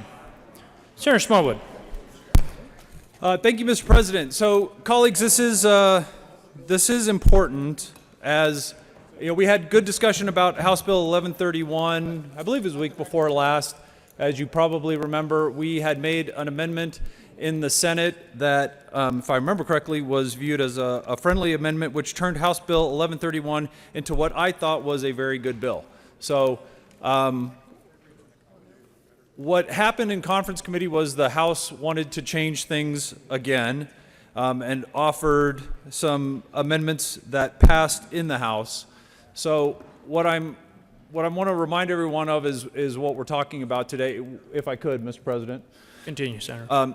So this is a bill that is discussing the requirements of pharmaceutical company, either manufacturers or the representatives themselves. So the bill that left the Senate that I was in favor of would require those drug reps, when speaking with physicians in a sales setting, to talk about the wholesale acquisition cost of that drug, which I think is good practice. I think that makes for a good bill and helps with the spirit of transparency around healthcare that we've been talking about here for a while. The concern that we had in the original bill, that I had in the original bill, was the additional burdens that were placed on that drug rep when it came to discussing competitors' products and, in the original bill, also the competitors' pricing as well. So if you can imagine a world where unregulated professions, right? DORA does not regulate prescription drug representatives, manufacturers' representatives, where we are telling those representatives what they have to do and basically making the absence of that illegal. And that was the concern that I had. So I view it sort of analogous to going into maybe a grocery store clerk and telling that grocery store clerk that when somebody comes in and buys Del Monte green beans, that the clerk at that grocery store would be required to tell the customer, you know, you're buying these brand name green beans, but if you went to a different grocery store, you could buy generic green beans for a lot less money. I know you brought me Del Monte, but you can save money by getting these other green beans. Or if you go to a shoe store and you want to buy a pair of Nike basketball shoes that cost $300, that clerk at the shoe store would need to tell you that, if they went to Walmart or Payless, they could buy a similar style shoe for a third of the price or 20% of the price. And you may be thinking, hey, we're not talking about green beans and tennis shoes here. We're talking about prescription drugs. We're talking about people's health here. In which case we could say, well, if you're going to Walgreens to buy brand name allergy medication, that the clerk selling you that brand name allergy medication would need to tell you, now, do you know that you can buy generic allergy medication at one of these other stores for less money? So the whole idea that we're going into unregulated professions, unregulated occupations, and telling them that the absence of doing things would now be against the law is something I have great concern with. Secondly, the information source is something that we need to take into account also. So we're talking about telling a drug rep, who my understanding is this is somebody who very likely has a bachelor's degree in biology, let's say. That would be typical. Maybe a bachelor's degree in chemistry. And we as a body are saying that physicians who have a bachelor's degree, a 4-year med degree, 3 to 7 years perhaps of residency, really needs to learn about prescription drugs from a drug rep. That they are not either smart enough, capable enough, well-studied enough through all the years that they've spent in education around being a doctor. They're not really the ones qualified to know which prescription drugs are available for their patient. We need to have the drug rep with their biology degree from Cal State Fullerton tell us that this is going to be potentially the better choice for the patient. Colleagues, I just think that's wrong. We also got into a little bit of discussion about making something illegal, and we heard from the senator from Fort Collins about this when this bill was on seconds, and I believe when it was on thirds, is that if we're going to make something illegal and not have any sort of associated crime with it for an unregulated profession, what really is that? And this is where I would probably lean heavy on those in the chamber who have law degrees.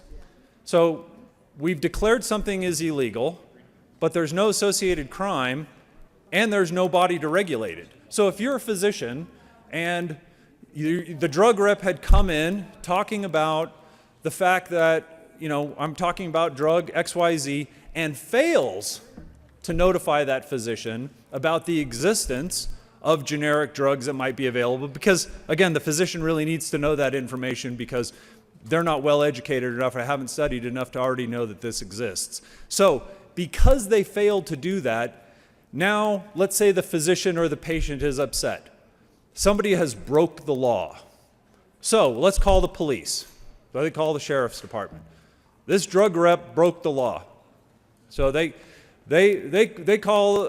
bring in an officer or sheriff's deputy and say, look, this law was broken. My guess is that law enforcement is going to say, well, there is no real crime associated with this, so yes, it's against the law, but there's really nothing we can do.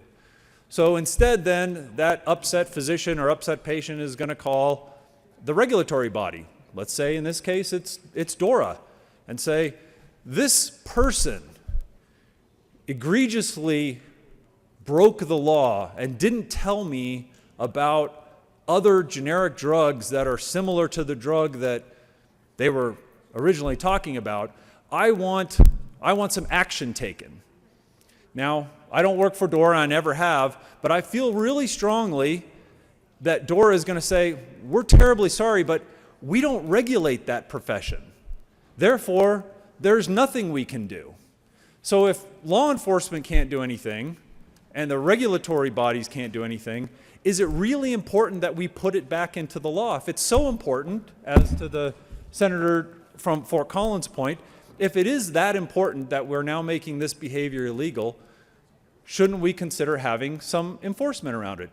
And colleagues, I submit to you that there is absolutely none. That is nothing more than us as a legislative body saying, we think that you should do this just because. So I think we had a good bill originally. I think we had a good bill. We had most of us voted for it. It was really in the spirit of transparency, and now the House has changed this bill into something that instead is going into an unregulated profession, demanding things that I think are unreasonable. Nowhere else can I think of where we have a profession that the salesperson is required not only to present their own product, but to present products from competitors. So I would ask for an aye vote on the minority report on the first conference committee. Thank you. Senator Winter. Thank you, Mr. President. On this report from the House, first I want to clarify this is not the House bill. That's why we went to a conference committee. In the House bill, they actually wanted you to present 3 different of the same product. They wanted you to share the cost of those 3 different products. And I agreed with the good senator from Douglas County that seemed not correct, not the right way we should be doing things. And we took that language out. We then had a conversation about what is appropriate and came to what we thought was a compromise between the House and the Senate, that we didn't have to share prices, we didn't have to share 3 others, that simply we just had to say that there's a generic. And you don't even actually have to say it. You can just hand it out in your in the paper. You leave with them. So we made it as easy of a conversation as possible. The House, frankly, would like us to still be comparing 3 different and sharing 3 different prices. And so this truly is a compromise between a don't share anything to share 3 in their prices. And that's why I'm urging a yes vote on this conference committee report. And this isn't about the doctors not knowing. We are all busy people who work really hard at our jobs, including all the doctors. This isn't about who has what degrees and who doesn't have what degrees. This is actually about, we have people that are entering offices every single day, talking about their drugs, talking about why their drugs should be bought, talking about why their drugs should be prescribed. And all we are simply asking for is that they disclose the price and let you know if there's a generic. That is a very simple, basic, foundational piece of this bill. And as it to not being enforceable, I don't want to be punitive with the folks, with the pharmacy reps that are doing this. I think this is a start, and ask for a yes vote. Senator Tate. Thank you, Mr. President. I rise in support of the motion by my colleague from Parker. I'm just kind of flummoxed. I'm so flummoxed, actually, I'm kind of wondering if I'm on an episode of MTV's Punk'd before I talk too much. Okay, I guess I'm okay. I'm legit. I'm just trying to imagine going into a Ford dealership and having the Ford salesperson say, by the way, in addition to this Ford, here's Chevy's invoice price at the Chevy dealer down the street. Just trying to think through that one a little bit. Or better yet, being in construction, being a union contractor, union mechanical contractor, and then you're selling contracting services maybe to a general contractor, and you're asked, you're now required by law to tell the general contractor, oh, by the way, these are the labor rates and costs of the non-union mechanical contractor. You should maybe just know that as well. Like I said, I don't even know what to say about that. And if it's not about the doctor getting information, then what are we even doing? I can assure you doctors know there's generic alternatives. The role of a drug rep is usually to talk about a new product. Doctors receive the information with the amount of time they have when they're not taking care of patients or dealing with insurance companies. They have many technology tools by which to look up a drug and have it immediately right in front of them, generic equivalents or alternative competing brand names for the drug they're looking at. Folks, I just got to say, there's no reason for us to be intervening here in a part of our economy. Urge a yes vote on the senator's motion to adopt the minority report. Thank you. Senator Janot.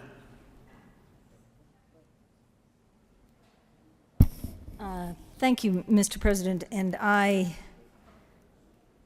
guess I'm in agreement with the good senator from Parker? Okay, yes, Colorado, I got that one.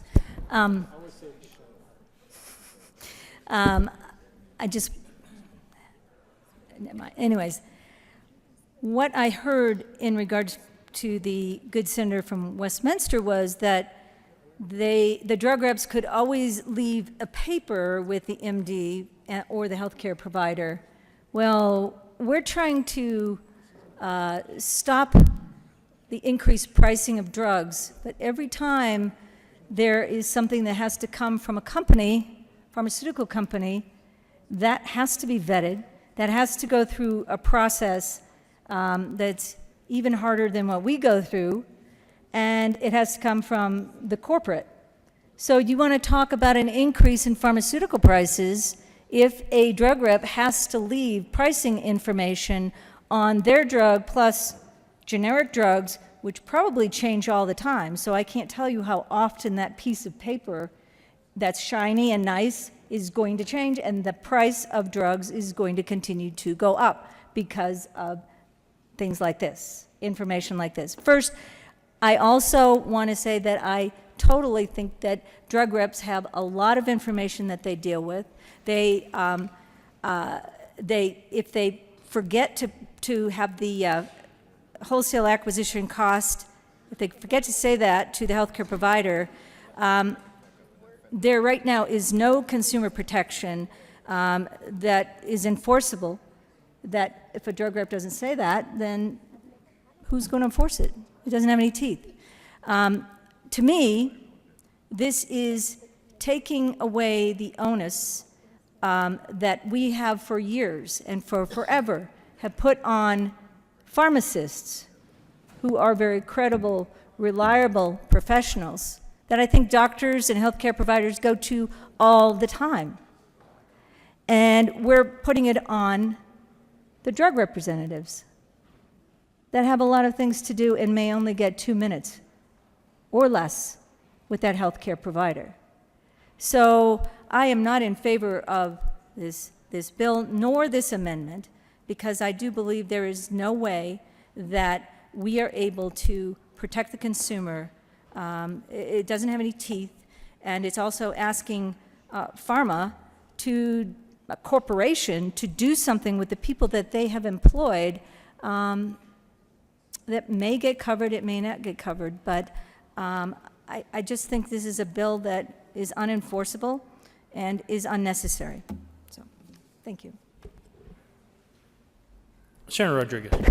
Thank you, Mr. President. I stand in opposition to the minority report. On another bill I carried that I dug into the pharmaceutical and the drug pricing, there are actually studies out there that have tied in the pharmaceutical industries, and the federal government tracks it, the amount of money that is given to a doctor for meals, lunches, and their studies show that it increases prescriptions of their drugs to go up.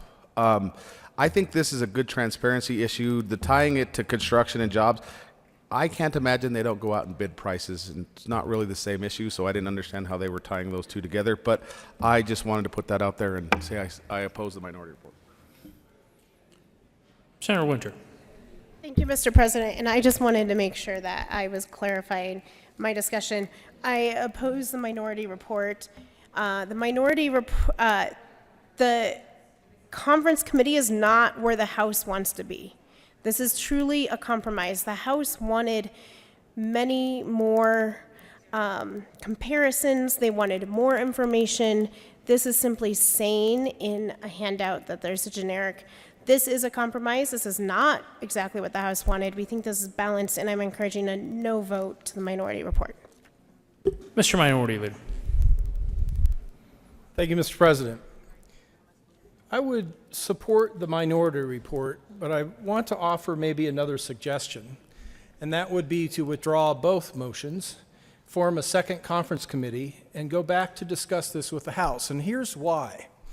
We in the Senate should be the more thoughtful, experienced body, and there's a topic that I think applies here that has not been mentioned, and that is that we do not have the authority to regulate previously unregulated professions unless someone from that previously unregulated profession goes to the Department of Regulatory Agencies and completes a Sunrise review application.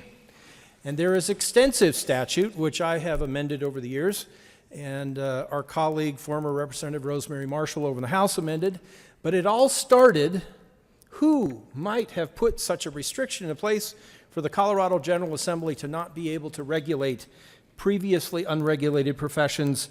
It may come as a surprise that that was Representative Jerry Copel, a Democrat from Denver.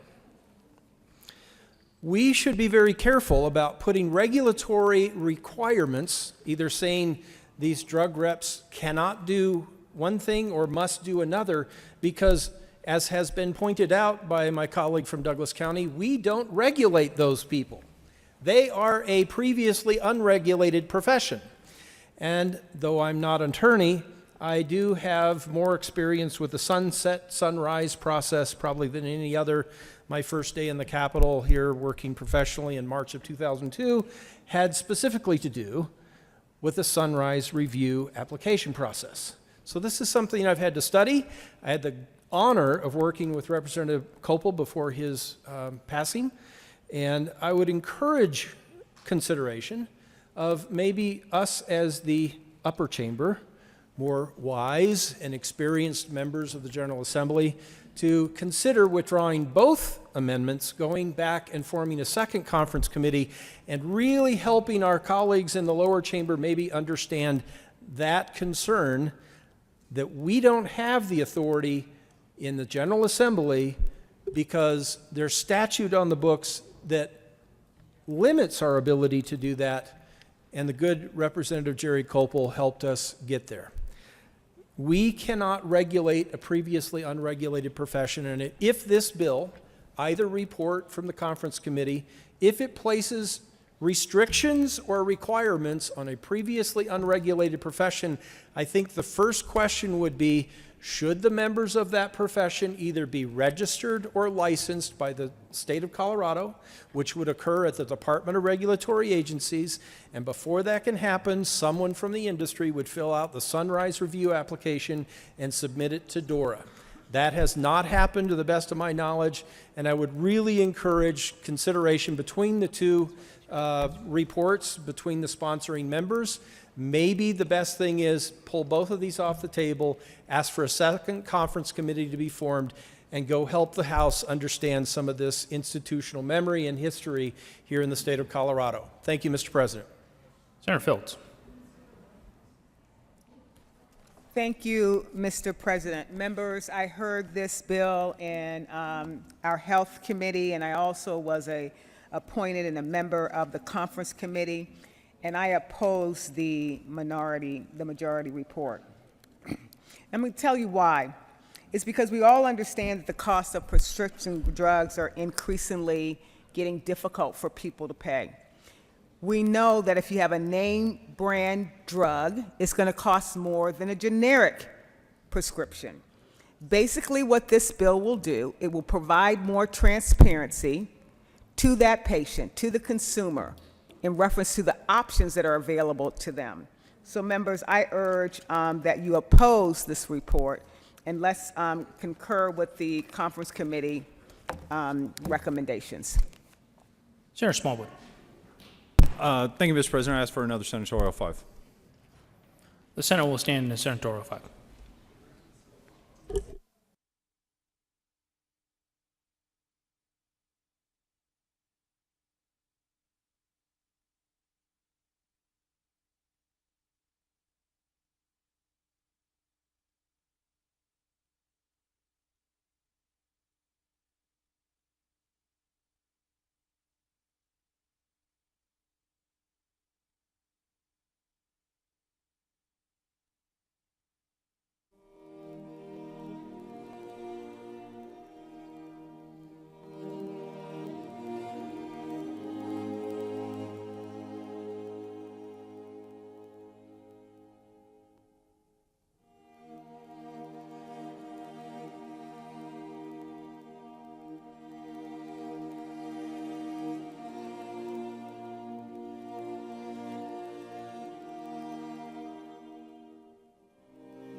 The Senate will come back to order.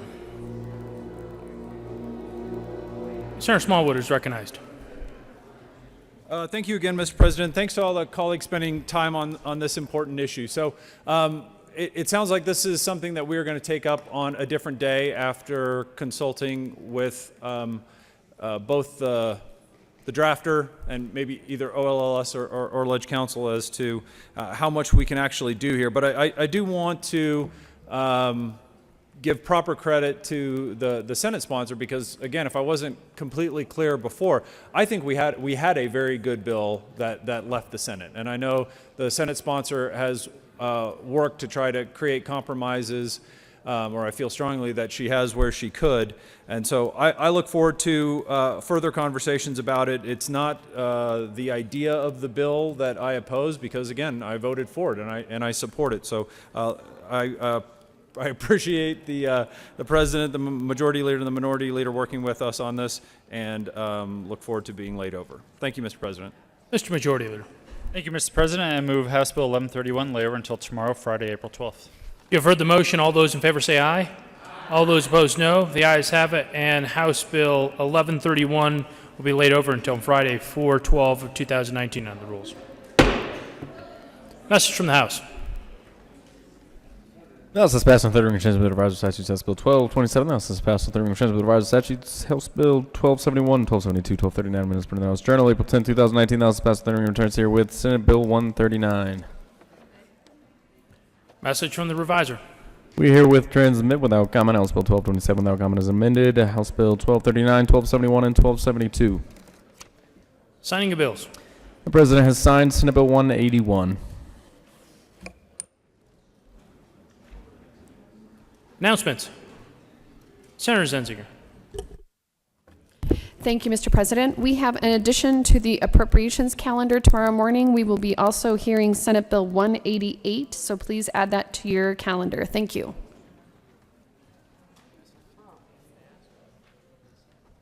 Senator Court. Thank you, Mr. President. Finance Committee members, Finance Committee presenters, the second we get off the floor, rush upstairs to Finance Committee. We're way late, so let's get going. Oh, And I forgot to tell you, it has to be 10 minutes? 15 minutes we have to spend. All right. Get up there fast and then we'll Get up there as soon as 15 minutes is over. And we are, we are also laying over Senate Bill 233 at the sponsor's request, so we won't be hearing that. Thank you. Senator Todd. Did you say Todd Crowder? Todd. Thank you, Mr. President. And, first and foremost, I want to just say thank you for allowing us to start later this morning, because it did keep us off the roads, and my travel down here, and I hope everyone else's, was really easier because of that. So thank you, Mr. President, for that, that decision yesterday. Education will be held this afternoon, but instead of starting at 1:30, we will start about 15 minutes after finance concludes. After finance is concluding, then education will start. Thank you. Senator Crowder. Thank you, Mr. President. The Veterans Caucus will meet 15th of April, House Committee Room 0112. And the reason I'm bringing this up today, they'd like an RSVP for those who would like a lunch at that caucus. Again, Veterans Caucus, 15 April. Thank you. Senator Lee.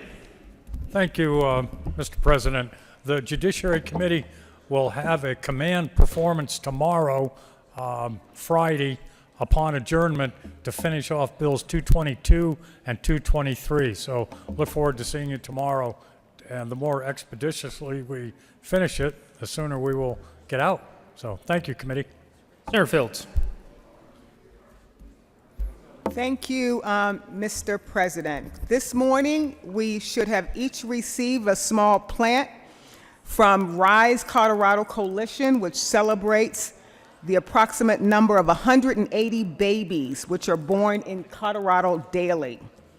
Rise Colorado supports all Colorado kids and families during the prenatal period throughout the earliest years to ensure that they have a healthy start in our community and to support our economic development into their future. So as the Colorado General Assembly, we just want to thank Rise Colorado for all they do to support families and the healthy well-being of Colorado kids. Thank you. Senator Sonnenberg.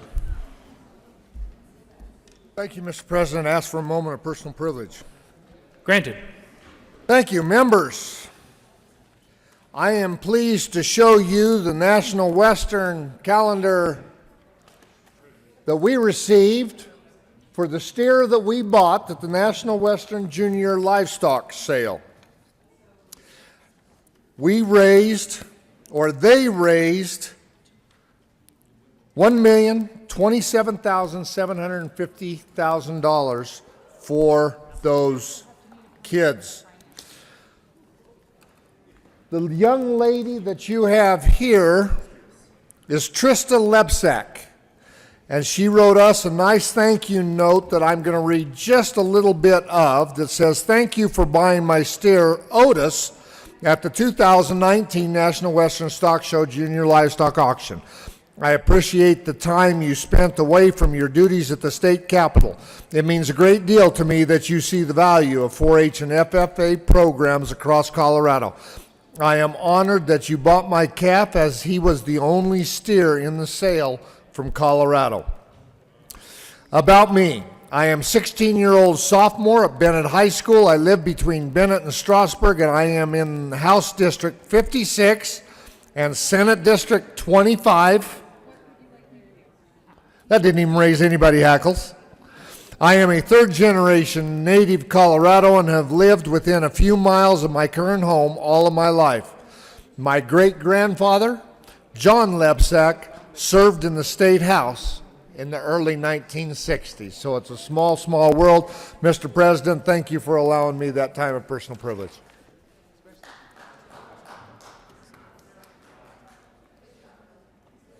Senator Moreno. Thank you, Mr. President. Colleagues, the Joint Budget Committee will start as soon as the Senate adjourns. The rules that govern other committees never apply to the JBC. Senator Winter.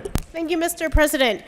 Transportation and energy, we have one bill up. I know that you can be efficient and on time and get this done before 1:30, so everyone just walk upstairs and go vote on this bill after we're done. Thanks. Further announcements? Seeing none, Mr. Majority Leader.